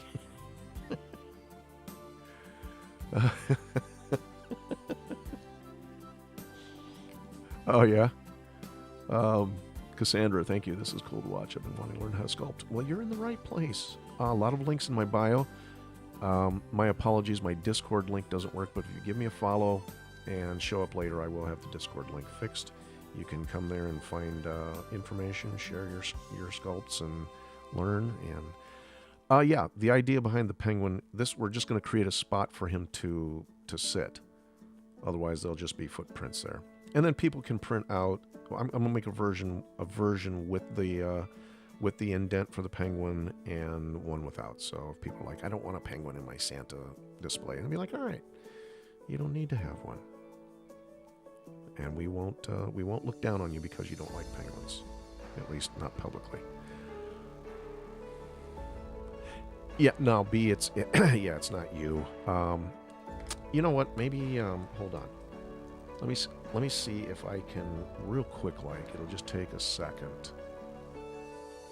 Let me head out to link.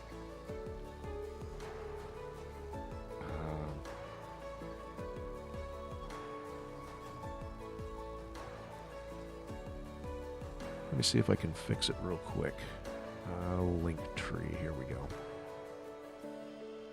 Hey, user 86544900, thank you for joining us. Hold on, I'm fixing my Discord link in, excuse me, in my link because my Discord link is, I guess, expired. Let me fix that real quick. Okay, yep, I'm logged in. All right, hold on. Where are my links here? Here we go. Links. There is my Discord.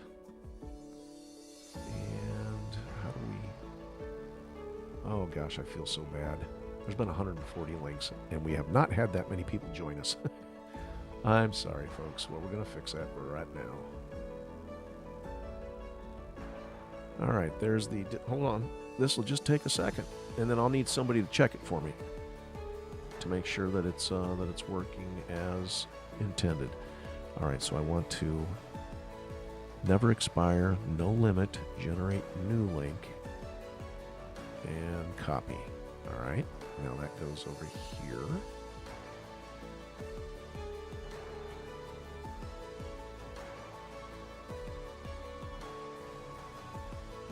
It's so funny because it direct access after signing up.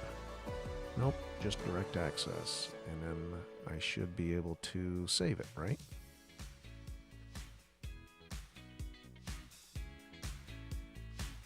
Almost done here. Hold on.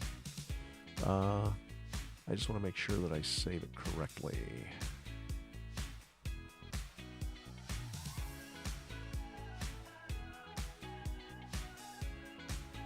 All right. Maybe there's no way to... Maybe it just saves automatically. Somebody do me a favor and give it a shot. Let me know if it works.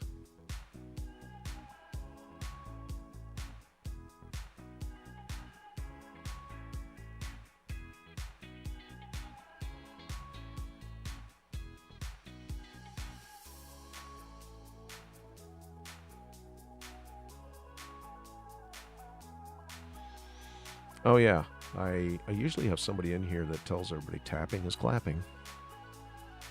Sorry. So many things to keep track of. All right, I'm going to keep Linktree open just in case that doesn't work. Let me know, folks. Let's get back to sculpting here. Rome didn't build itself in a day. All right. All right, I think this is a good scale. I don't think I want to put his head above. All right, does that mean it worked? Oh no, she's just... And I said she. My bad. B. B rhymes with she. I'm sorry, I assumed you were a she, and I shouldn't do that. My bad. B is tapping to clap. Clap, clap, clap. All right. And I'll... You know what? There we go. I'll do a few taps myself. I know I'm clapping for myself. Okay. All right. Did the link... B, give me a heads up if the link worked, if you were able to get on the Discord. All right, what do we think about that scale? I'm wondering if that's big enough or if we should go... You know, it doesn't hurt. We can always go smaller. Actually, I kind of like it bigger now. I kind of like it a little... Yeah. What do you guys think? You like that? Is that a good... Really? Okay, here's what I'm going to do. I am going to try it myself. Discord. Punch the link. That's so weird. It's not working for me either. That's to share. Alright, yep, I'll have to check into that. I'm not sure why it's not working. I'll just, you know what, I'll remove the link. I'll remove the link and then try to add back in later. All right, what do we think from a proportion standpoint? Is that big enough? I think that's big enough because if you imagine Santa standing next to him, the penguin would come up just probably... I was able to copy it, but it said it was expired. Really? That's on Discord because the link... I don't know who the problem... You know what, I'm going to remove it and I'll just put it back in later. Yeah. Because that's kind of ridiculous that it would be doing that. All right, I'm going to go with this size for our penguin. All right, so pretty much what we did before. Penguin. There's the lower body. That's the only piece that I want, and we're going to stretch out his flippers. So let's hide everything else. I'm going to go back into matcap mode. All right. And we're just going to make some snow Actually, you know what? I think we need to make an indent for his backside as well, because as you can see, it's cutting into the snow a little bit in the back. So I think what we might do here, let me think on this for just a second. Because here it's underneath the snow. So I think we might have to adjust our snow. I can take the bottom of his feet down like we did before with the boots, but that won't allow for the backside for there to be an indent. You know what we can do? Shoot, let me think. If I use inflate, no, I do not want to complicate it further. The penguin was in his pocket and he just fell out, or in his bag and he just fell out, and that's where he landed.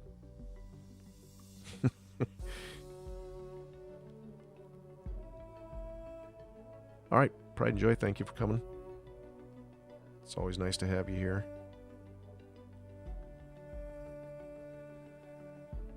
So I have I have a few choices. I can flatten the snow a little bit here where he's standing. Okay. So you're saying make tracks. Yeah. I don't want to say no, but let's get this out of the way first. So I can flatten the snow out a little bit. That'd probably be the easiest way. I can extend his feet down with the mask tool and depress the snow where he's standing, which this needs to function as well. It's not, these tracks were just for looks. These need to actually function. He's got to be able to stand cleanly there and level, in a level sense so he doesn't tip over. And then I think we'll use the lower body. Okay, I think I know how we're going to do this.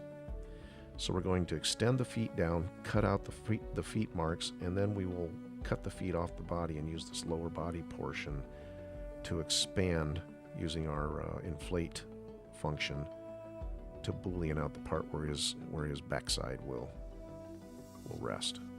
And it doesn't need to be that much. All right, so let's do this. Let's pull the penguin up, grab our mask tool. We just need the bottoms of these feet. And we're going to blur that mask a little bit. And then pull it down to cut into the snow. And we pulled it straight down so it'll be level. You'll have plenty of room to stand. But 3D printers being what they are, they need a little bit of clearance to successfully make things fit inside of other things. And we didn't get the fronts of his feet. So here's what I'm going to do. I'm going to get rid of the mask. I'm going to drop the resolution down quite a bit here because I want to smooth this guy out with our smooth function. And then we're going to inflate him a little bit like that. And then we're going to smooth it again. And then we're going to re-mesh it again, just in case we've got any parts that are overlapping. And I could use the smooth operation, but I like to come in and do things manually once in a while. Let's solo it. We'll come back to everything. Smooth out all of our junctions here.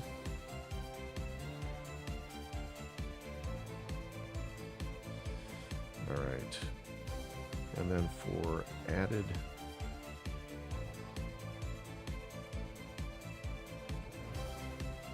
a little more smoothing here, and then I'm going to trim the bottom of these feet off. Just a smidge. And now this will become our Boolean to cut out the depression for the feet. Let's turn off solo. I should have duplicated this body piece. That was my bad, but we'll just re-import the penguin. Alright, let's see if it worked. I'm going to turn off, hide the lower body, and then we'll select the roof snow and do a quick Boolean. And I just realized something. I'm going to need a copy of the penguin lower body because we are going to do this again. All right, roof snow, Boolean. We'll cut out the depression. All right, that's where his feet go. Now we need to lower that copy down and cut out where his body goes. But before we do that, I'm going to grab the lower body copy. I'm going to move it out here and then delete the rest of this penguin because I don't want to have multiple penguins in here. All right, let's load the penguin back in. There he is. And we'll scale him down. This is what happens when you don't make a copy of your piece that you're using as a Boolean. You gotta go and redo it like this. Fabulous. Alright.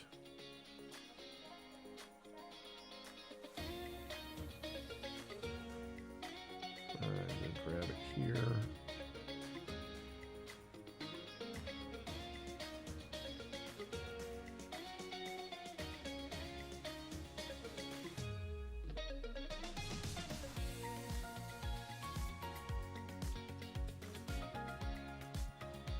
This program is Nomad Sculpt, running on an iPad Pro.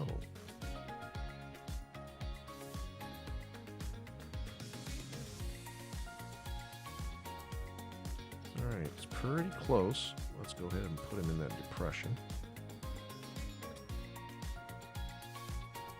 Alright, needs to be a little bigger.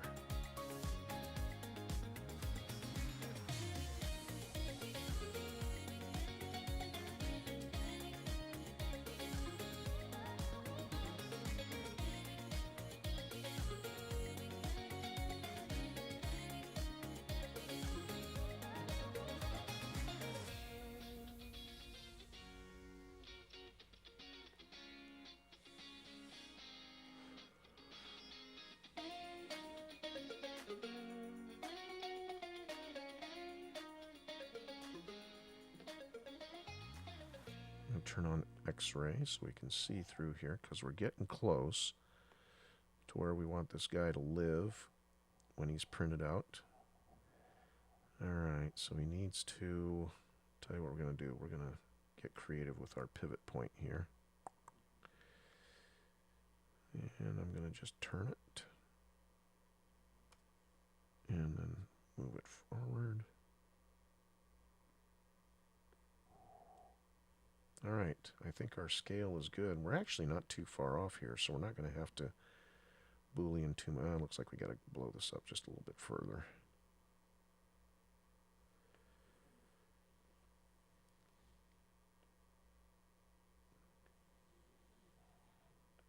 All right, looking pretty close.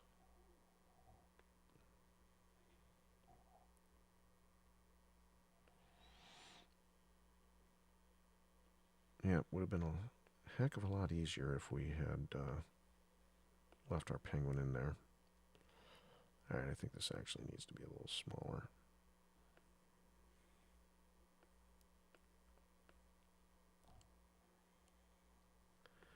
I don't want to have to go and do this again, but if I have to, I will.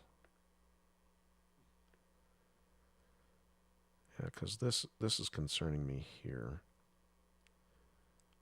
So I'll tell you what we'll do. We're going to use our Boolean piece. Let's go ahead and hide the penguin. I'm going to grab, where's that? There it is. I don't need the cameras. We don't need the lights. I'm going to inflate this and make that indent just a little bit bigger. Let's go ahead and turn this on. It's selected. I'll go back in here into inflate. And we've cut out the top part of our indent.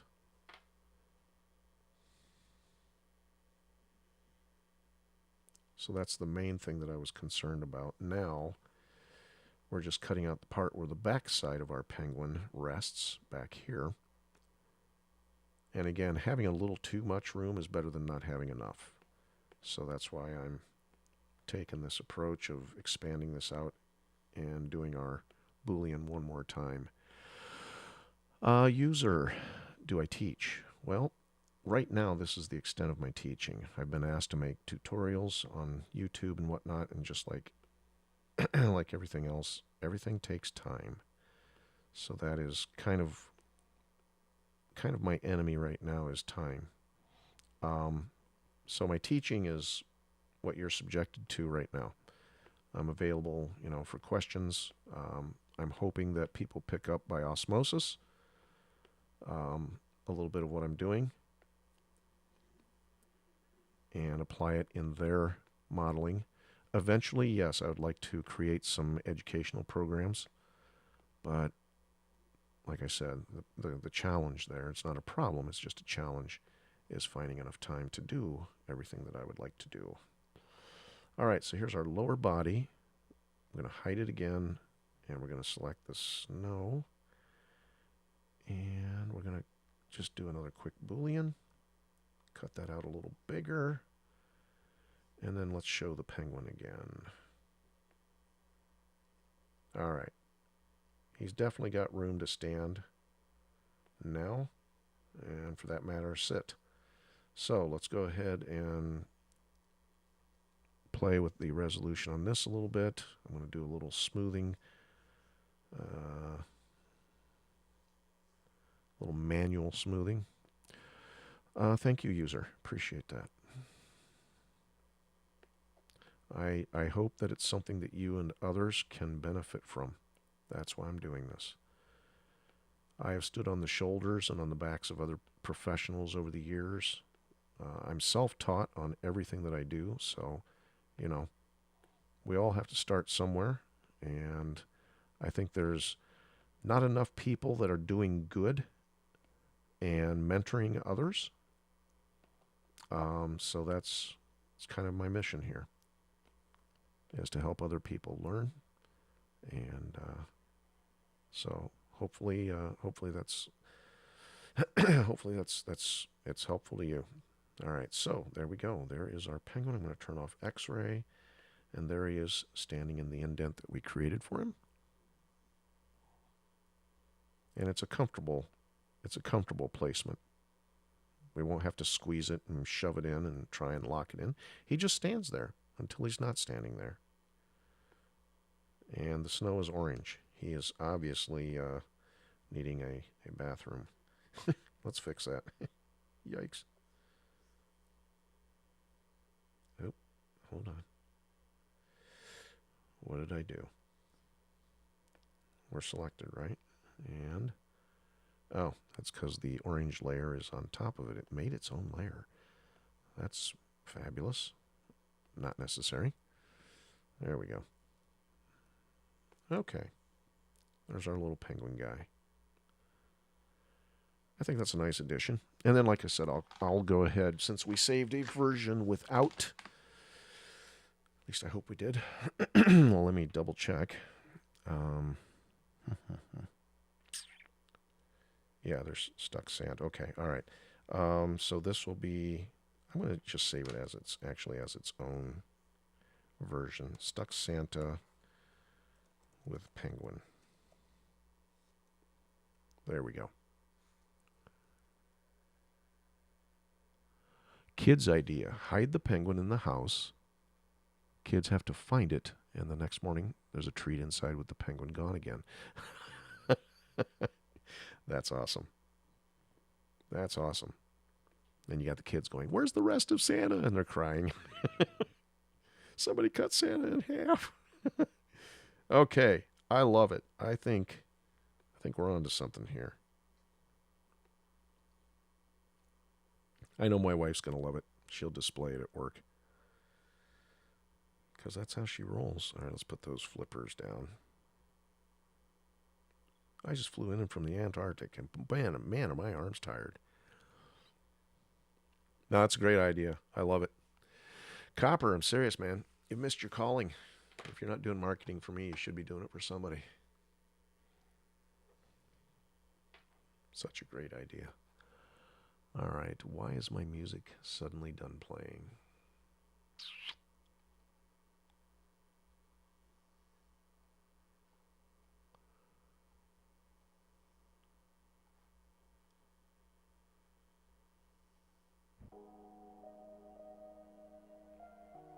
Okay, there we go.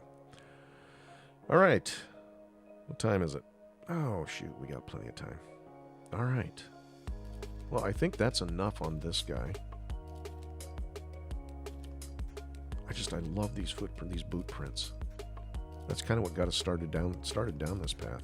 Also, we were talking about doing other. I don't know that I want to do other footprints. I get where that would be kind of cute, but I think I'm just going to stick with the way it is. I like the sign idea though. Maybe I do a version. Maybe we do 3 versions: one with the penguin, one without, and then one with the potential for the sign. And yeah, I don't know, man. I'm gonna have to think about it, because only thing. Market it to a fire department folk to a Santa War bunker gear. All right, nice. Put a little fireman's hat on him instead of the stocking cap. That's a great idea. All right, so my notes are open again here. What? Where did we land? What do we want to work on next? What do you use to create? What do you use to create your own? What do you mean, Paul? Create my own what? I'll take a drink here while I'm waiting.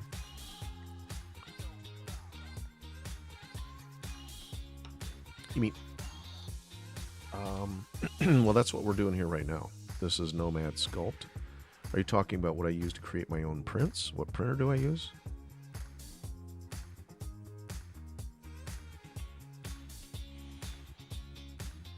Because if you're asking about printers, I used to have over 40 printers in my shop here, somewhere between 40 and 50 printers. But I have greatly reduced the number of printers that I have because I'm not running a print farm anymore. And I have 3 Bamboo Lab Carbon X1s. I have a Creality K2 Plus combo with 2 CFSs, and then I have the new Bamboo Lab H2D with 2 CFSs, or 2 AMSs. What do you use to create your own 3D design? This application that you're looking at right here. This is Nomad Sculpt, running on an iPad Pro. And I just come up with concepts. And after I come up with the concept, I come in here and see if I can actually make it real.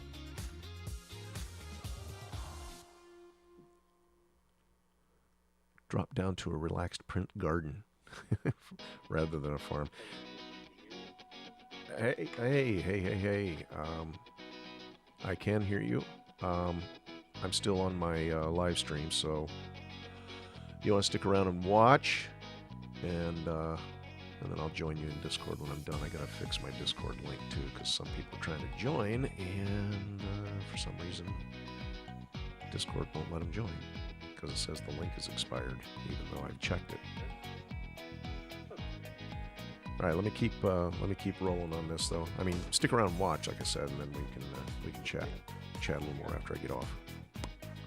I'm gonna probably be here for, what is it, 3:10? Probably another 20 minutes or so.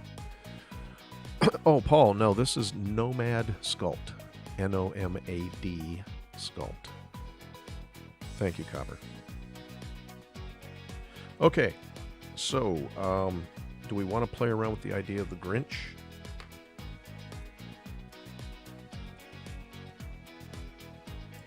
Oops. And again, we're not going to this actually, I think the Grinch version is going to be a giveaway, because I refuse to sell IP stuff, other people's intellectual property. So I can't stop people printing it and selling it. It's entirely on them. But if you look at my profile on My Mini Factory, I've got 3 of the dragons from How to Train Your Dragon on there that I made, and those are free downloads, so if you want to go check them out, by all means. Could you do Grinch with Max neck? Yeah, that was the idea. Obviously, you weren't here for that earlier conversation. I was thinking of doing a Grinch with his feet out of the chimney, and then doing one of the sack. I want to do a sack, the Santa's sack version too, with Max sitting next to the chimney. I think rolling his eyes would be a good idea. So,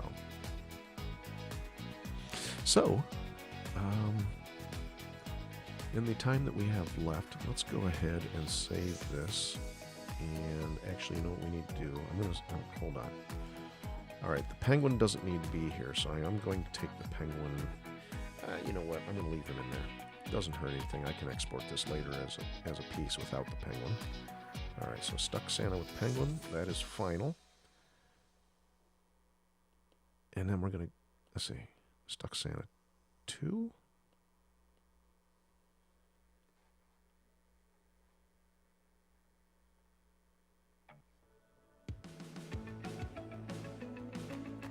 All right, yeah, this is the one with the, did we slice this one? Let me double check.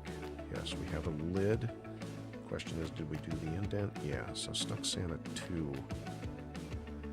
We've got 1 and 2. So 2 is what we will start with. So let's go ahead and save this as stuck Grinch. Oh, you know what? We need to go all the way back to the one without the footprints. Because, oh boy, we didn't save one that was,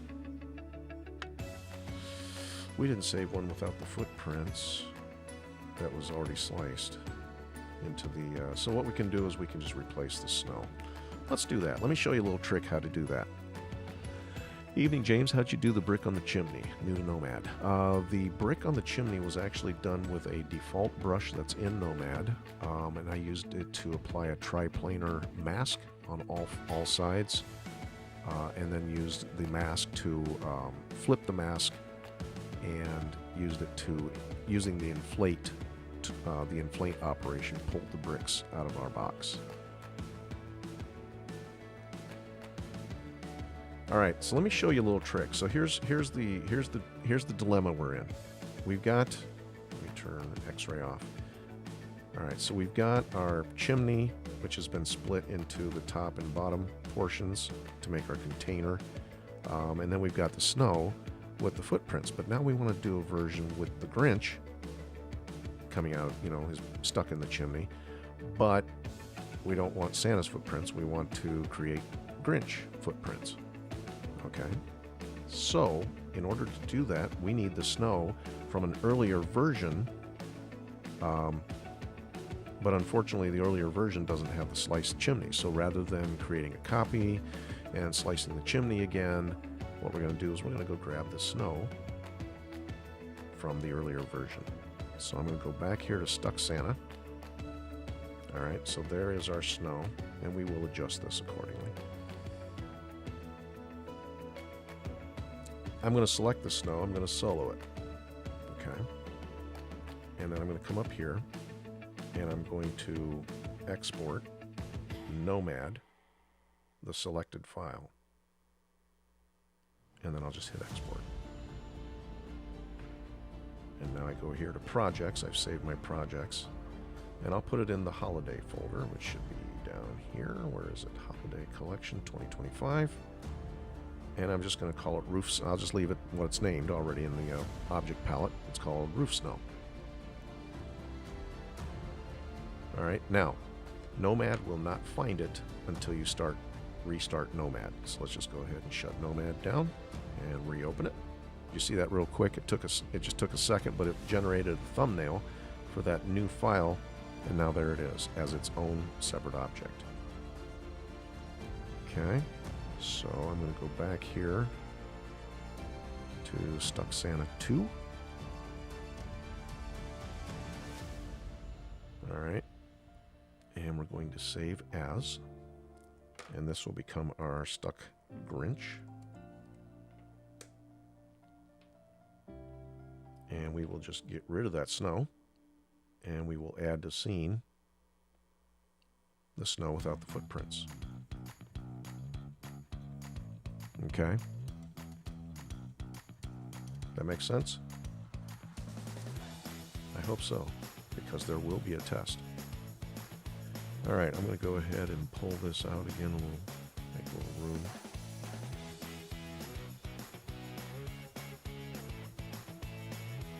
Nothing says they have to be exactly the same.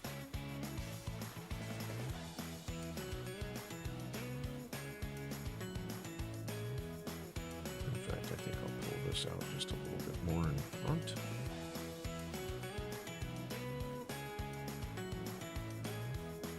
It will be an open book test. Yeah, don't be worried.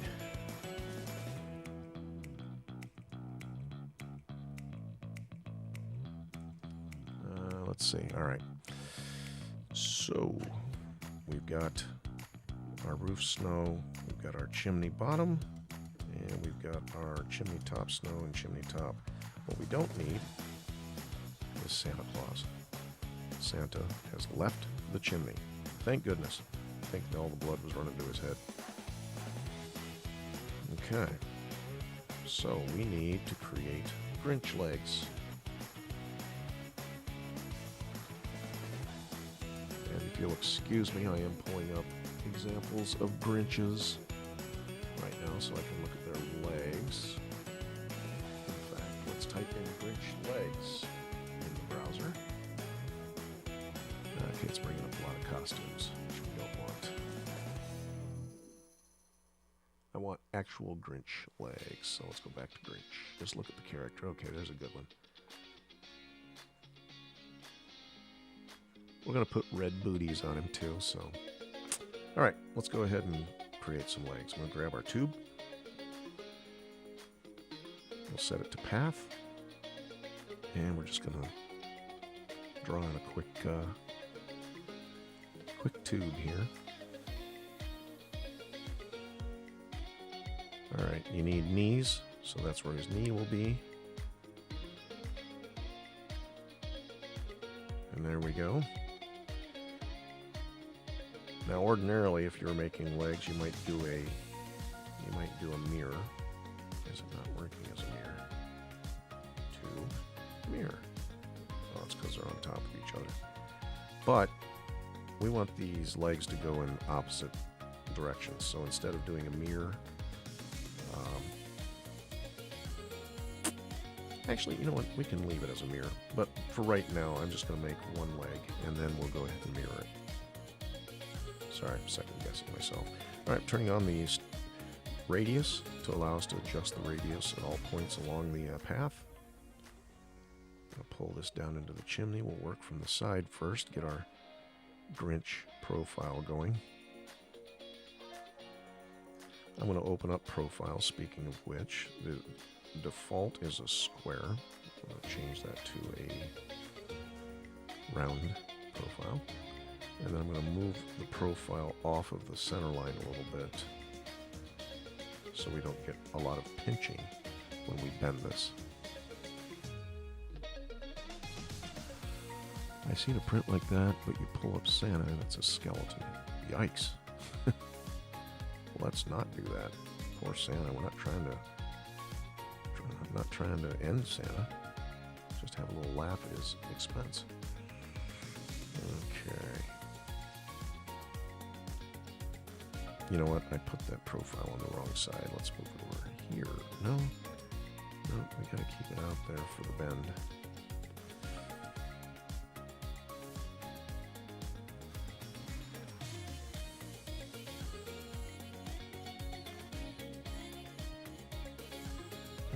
Okay.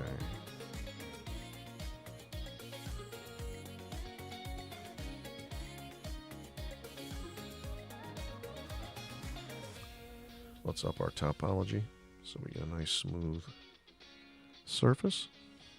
Crank, this is Nomad Sculpt running on an iPad Pro.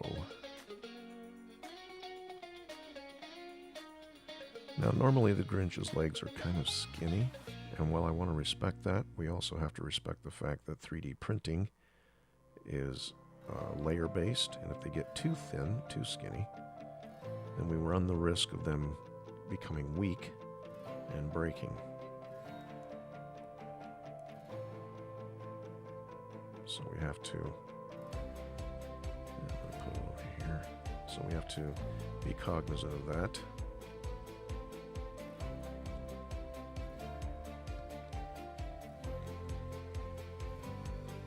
So trying to make them look a bit gangly without compromising the ability to print a strong print.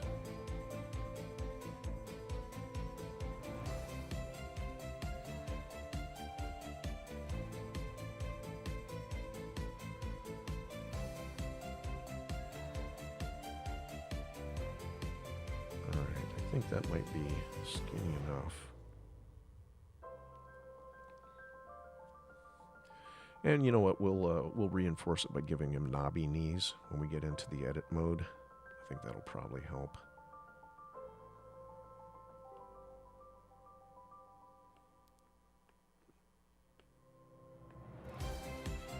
All right, let's go ahead and mirror this.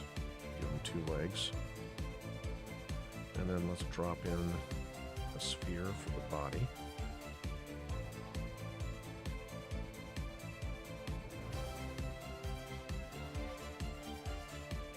Alright, obviously we need to scale these legs up too.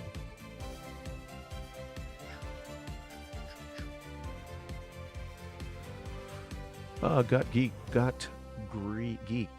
geeked. This is Nomad Sculpt. Nomad Sculpt, we don't need 2 spheres. Let me move that out of our mirror.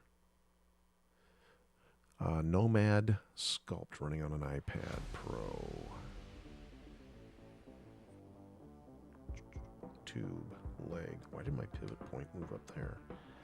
That's just crazy. All right, he's kind of bow-legged, so let's go ahead and make sure that we. Yeah, he's bow-legged, so the legs swing outward.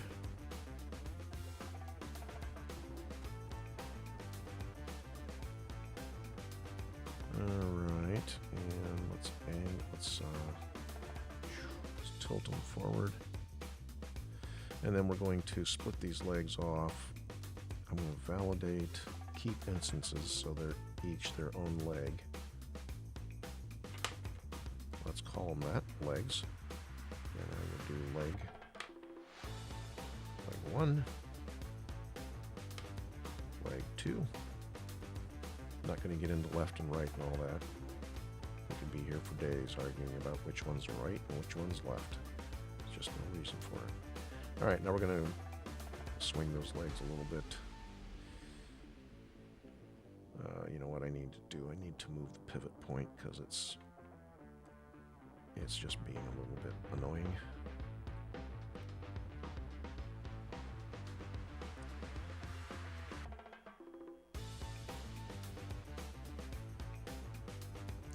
That's not what I wanted.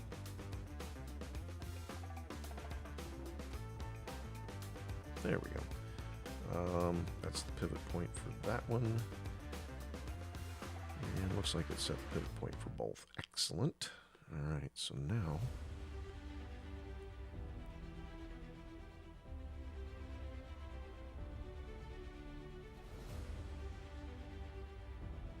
just kind of make him look a little crazy here.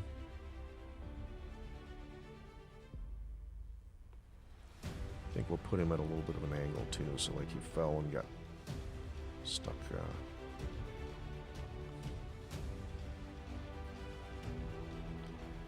And maybe what we'll do is we'll straighten this leg out a little bit. Oh, that's right, they're both tied together. Tell you what, now that we've got it in the position that we want, we're going to uninstance the legs, and now I can move them and adjust them individually.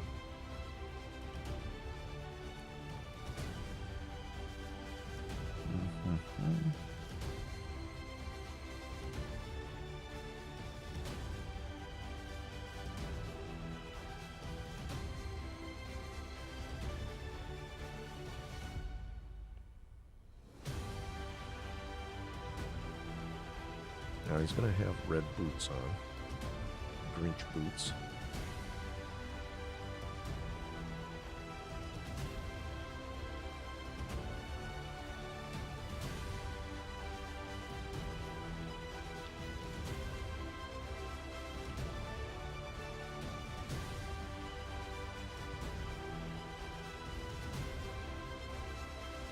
Trying to get the right attitude there. Helps to imagine what the Grinch looks like, the rest of him in the chimney, to get the proportions correct.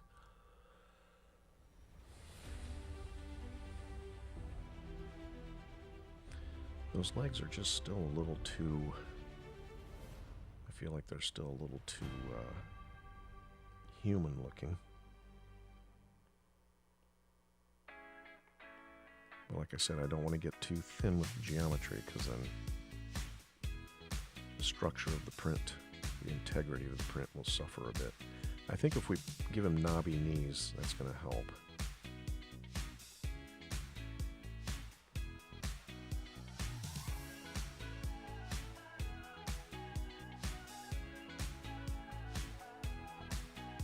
All right.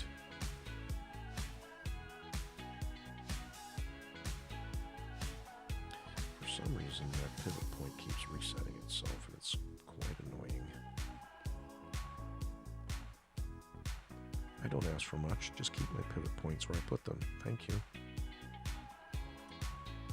You know?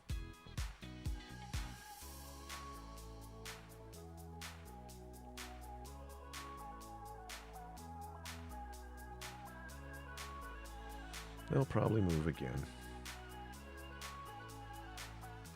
He's knock-kneed, but we don't want to make it look like he suffered a... Maybe we bend his leg. No, maybe out further. Just trying to come up with the proper orientation on our leg here to make it look comical without looking like he's suffered serious bodily injury. We don't want to hurt the Grinch, we just want to laugh at him. Alright, I like that. I think we're onto something here. Alright, so let's go ahead and take a risk. Let's increase our topology here. That's funny. Move the pivot point again. Alright, well, we're done with it anyway. I'm going to go ahead and validate it. And now we can actually take these items and mesh them in to the body.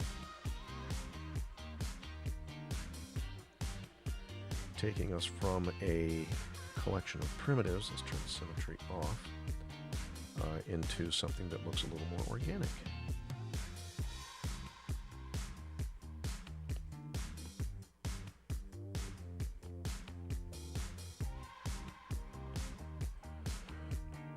Hello, Y. Michelle. Good evening.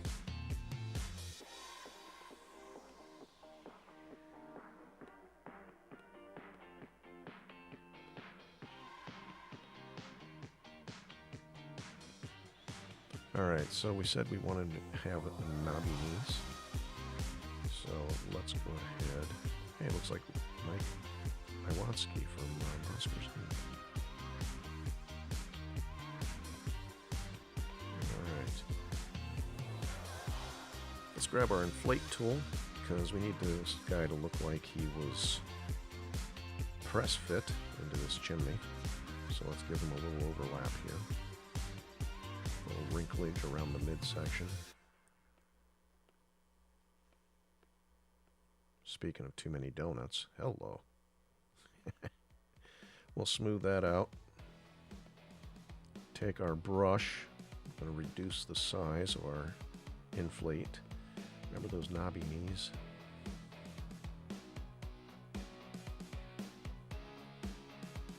Right about here. Smooth it out. There we go. Knobby knee. Maybe we can go a little bigger on this one.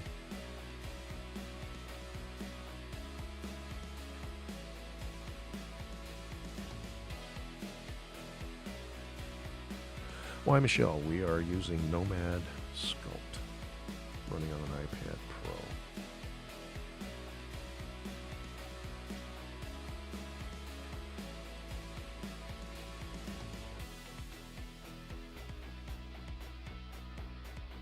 smooth, smooth. Alright. Now, we need boots. And I think we're going to do...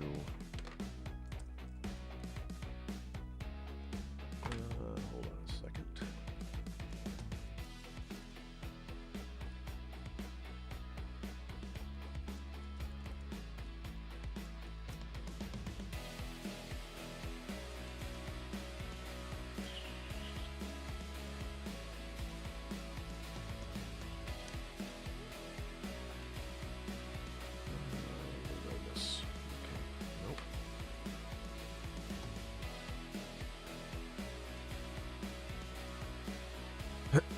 Excuse me. Of course. That's why we're here. We're here to help. Before I do the boots, I just realized something. I want to pull these. But that's a little too much there. Let's dial back the intensity a bit. Make these legs look like they actually come out of his body and they're not just glued on.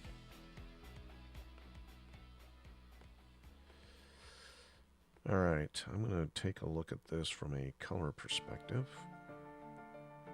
Grinch needs to be green. Let's give him a little green color.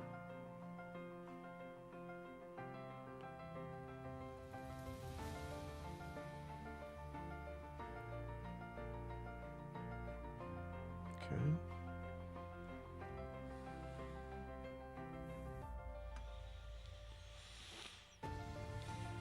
Okay.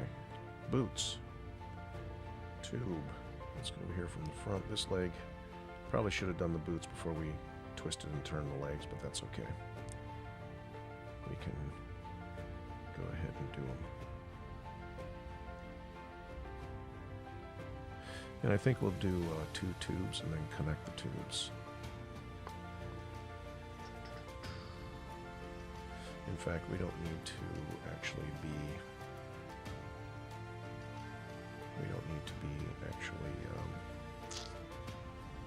in line with the foot just, or the leg just yet. And I actually need to see a picture of the boots that we're going to be doing. So let's do Grinch shoes.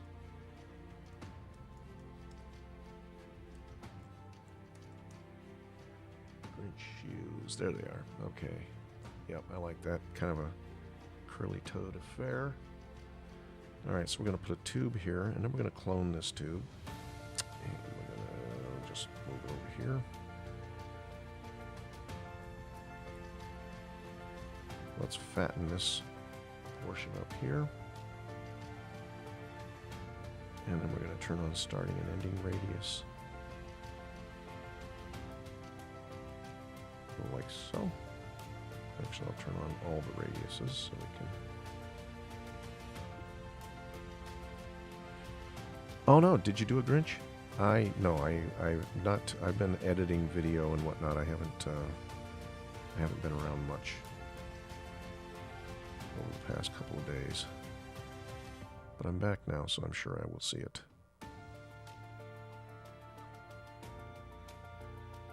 This is Alien Destination, everyone.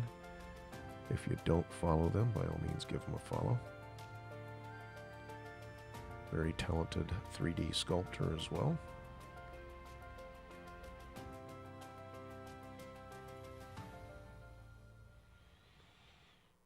Okay, we're going to put a little fur around the top of this boot, so I'll pull this up a little bit, make a little room. Alright, let's look at this from the side. Alright, I like it. I think we just need to go a little bigger because it's got to cap this leg here. So let's just do that real quick.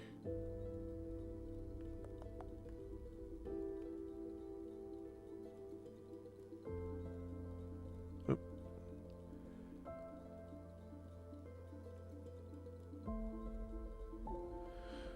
All right.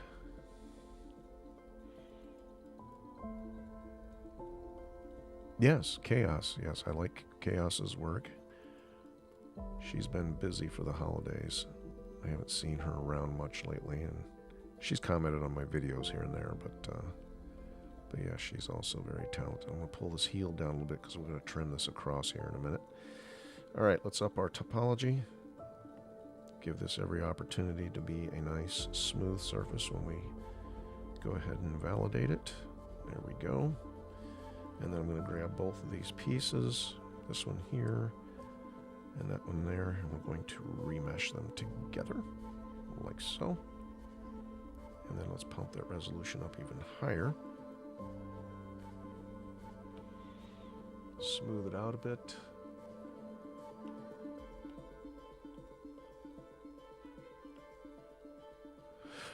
Why, Michelle, I do sell my designs. If you look on my bio, you'll see a link tree that will take you out to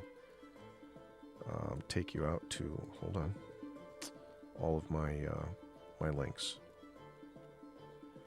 Never mind the Discord, you can join that, but I'm going to be updating this link because it's not working for some reason.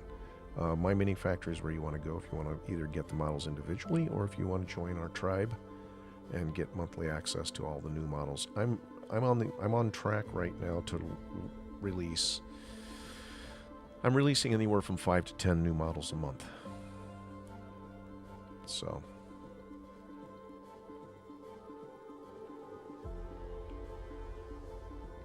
all right, we're just smoothing our boot here.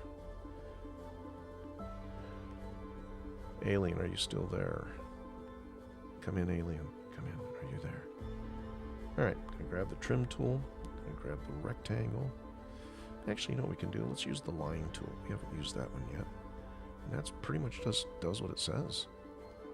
Draws a line, and then you can again touch and grab that line, move it where you want, and trim the bottom of your boot, and there we go. Let's go ahead and remesh that one more time, smooth it all out. Excuse me. We gave the Grinch a bit of a high heel. I'm not sure that we needed to do that, but we're here now. There's no going back. I mean, we could if we wanted to, but I don't want to. So we're just going to stay here. Let the Grinch have his fancy fashion heels. And I just realized something. We didn't point this boot as much as I wanted to. So what we will do is grab our mask tool, grab that end, flip it, blur it, and then use our gizmo to pull it down a little bit and out and scale it to a point, like so.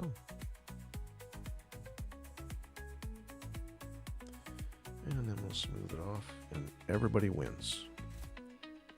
Drop the resolution a bit, smooth it again. Now we're going to create fur. Just a happy little point. There you go. You get it, Steph. All right, we're going to create some fur around the top of these boots. This is the same technique I used on our Santa. We're just going to run our mask tool around the top, like so.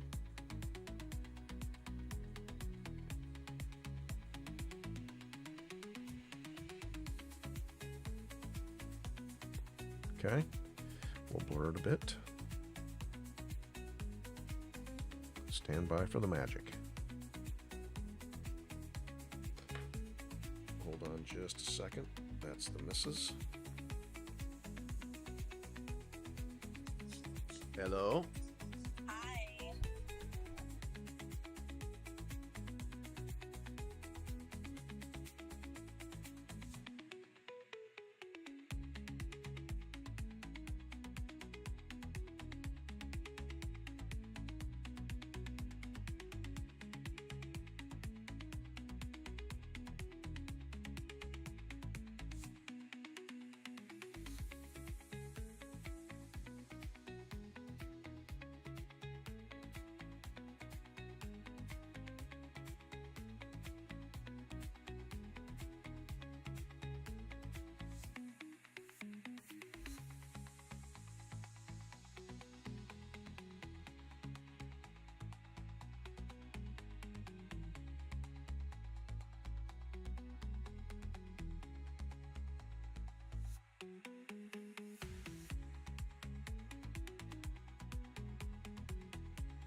Okay, we're back.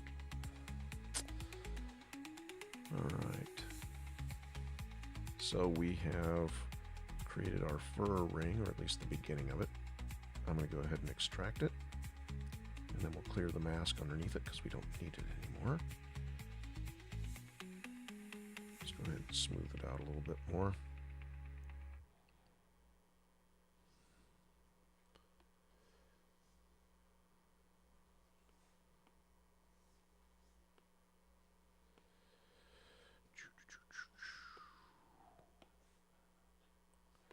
Now by itself, this would be an acceptable fur ring if you're doing a smooth animated style, but we're going to actually give it a little bit of a fur look. I'm going to grab my inflate tool here and just play around a little bit with the shape, just so it doesn't look so symmetrical.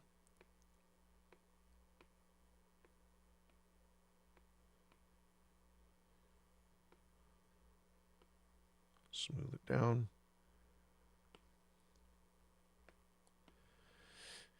And then I have this shape here, or this brush I should say. It's a feathered brush, but it also doubles as a nice fur brush. I'm going to turn the color off because I just want the bump. And we're going to drop the bump down to about 10%, 10 or 12%.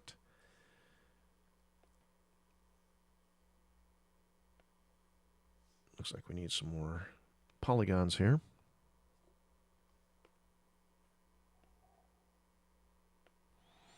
And we'll just work our way around. I like to do this in a couple of passes, so I'll lay down the first layer.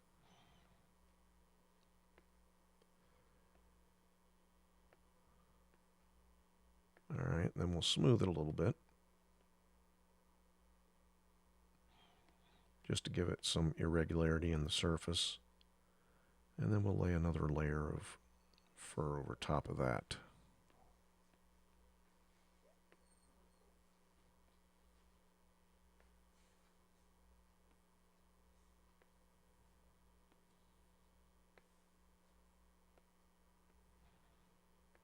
And you can just keep doing this as much as you want. My objective is to build the geometry up gently.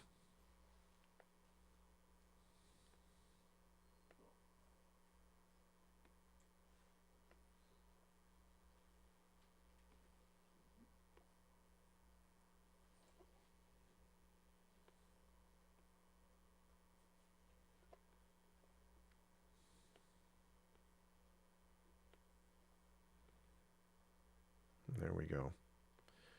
A fur-lined boot. And again, I'm going to use the move tool just to create a little bit of inconsistency in the shape of the fur ring.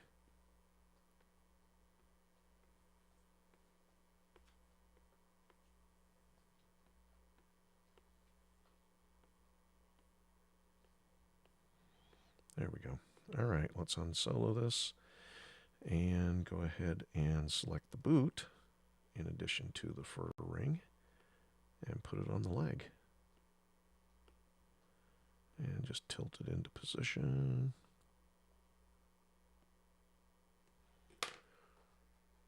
Lost our music again.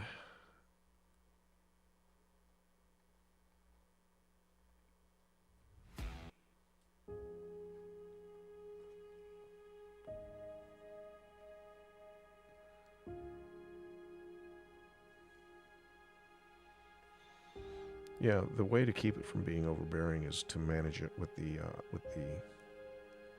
fall off of the brush. So it's not just the brush, but it's also the fall off. We're going to use that on his body too, to create his hairy texture. Let's go ahead and clone that boot. And we're going to put one over here on this leg.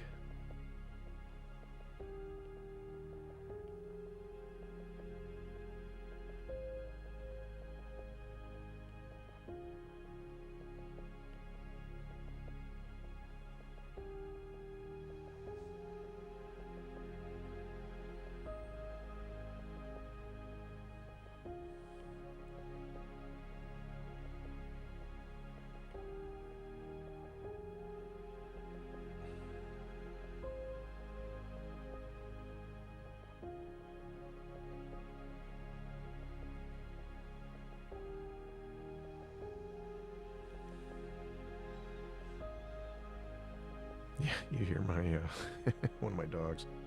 That's Pepper. She's always very expressive with her yawns. Yes, I'm talking about you to everybody. All right, let's give everybody a look at Pepper. Hold on just a sec here. Hold on. There they are. Say hi, guys. Say hi, guys. Say, what's up, Pepper? That's Rocket. And that's Pepper. Rocket is 5, Pepper is 3.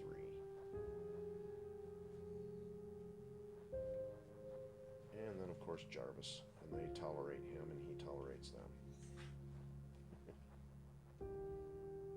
I keep wanting to set up another camera with OBS. Oop, almost lost you guys. With OBS and have a Beagle cam on the side. So,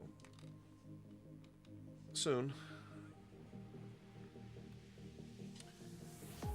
The Beagles. Is it best to add the intended colors to each part as you design it? Yes. As a matter of fact, when we get done, when I get done with this, everything painted will export cleanly to Bamboo Lab with all paint in place, ready to print. Okay, so our Grinch. Oh, we need red boots. Hold on. Let's fix that.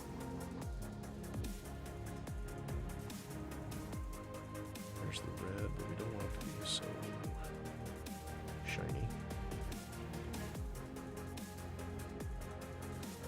And then again, our white. We will use the white from the snow, so it's all the same white.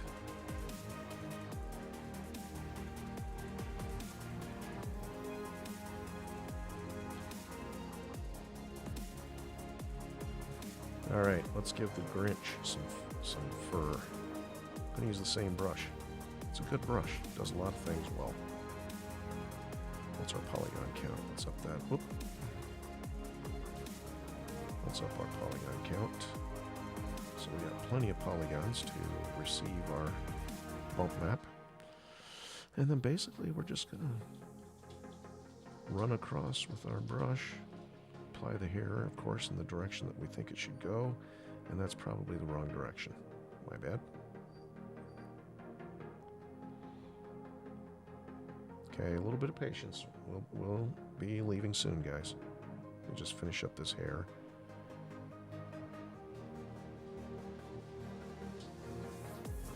Alright, so we're putting hair on our Grinch look-alike.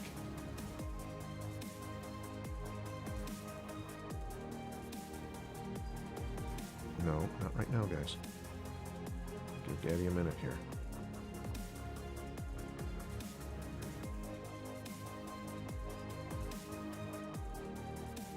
I'd like to introduce you to this thing we call an epilady.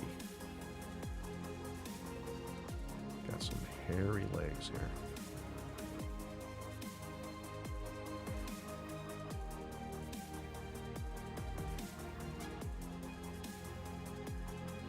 District Manager Cat, I just saw that.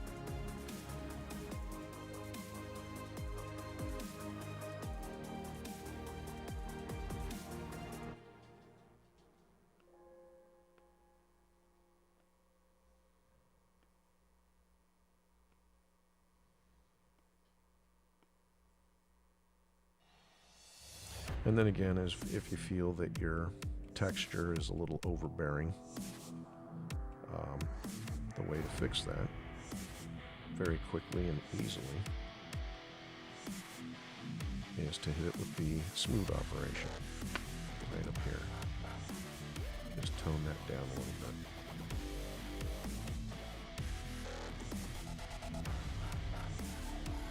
And there you go. We have the Grinch stuck in the chimney.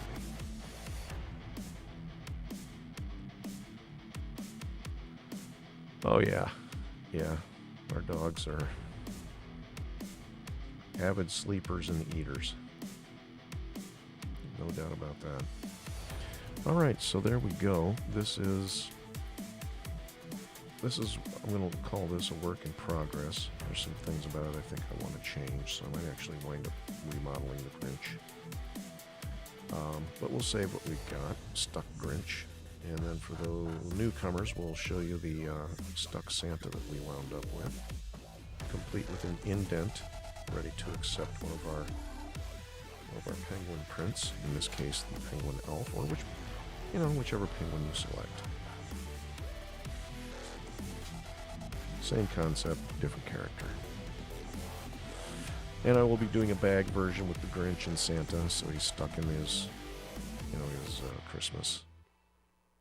Christmas sack. But on that note, what time is it? It is 10 to 4, so I've got some grass to touch, errands to run, dogs to take for a stroll. I can't say the W word because then there'll be lots of barking and whining. Thanks everybody for stopping by. It's been fun. Appreciate all of you hanging out and being part of the creative process. I had some good input here, which actually led to where we're at now, especially this piece here. Tomorrow's Thursday. Yeah, tomorrow I won't be on. Yeah, got some stuff. Thank you, Copper. Give me a follow, like I said, and I'll do the same.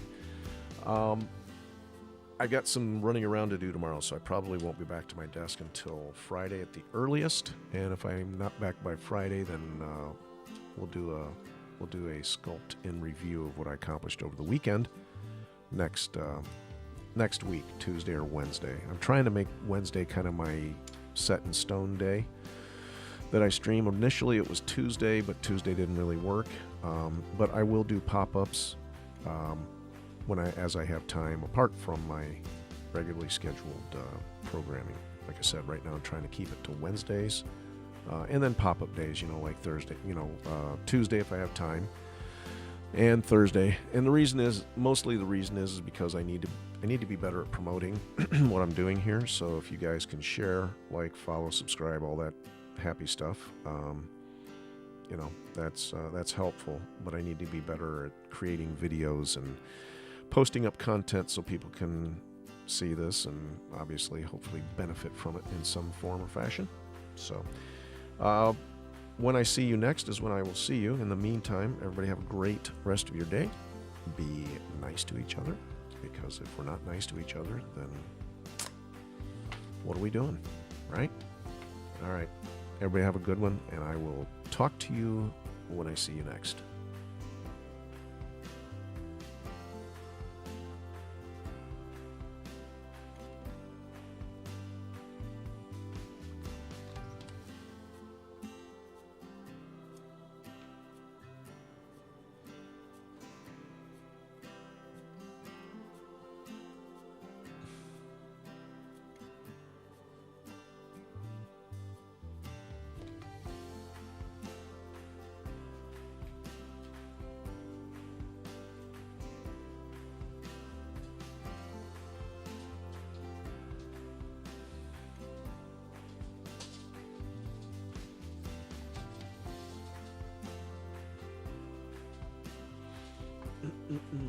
All right, guys.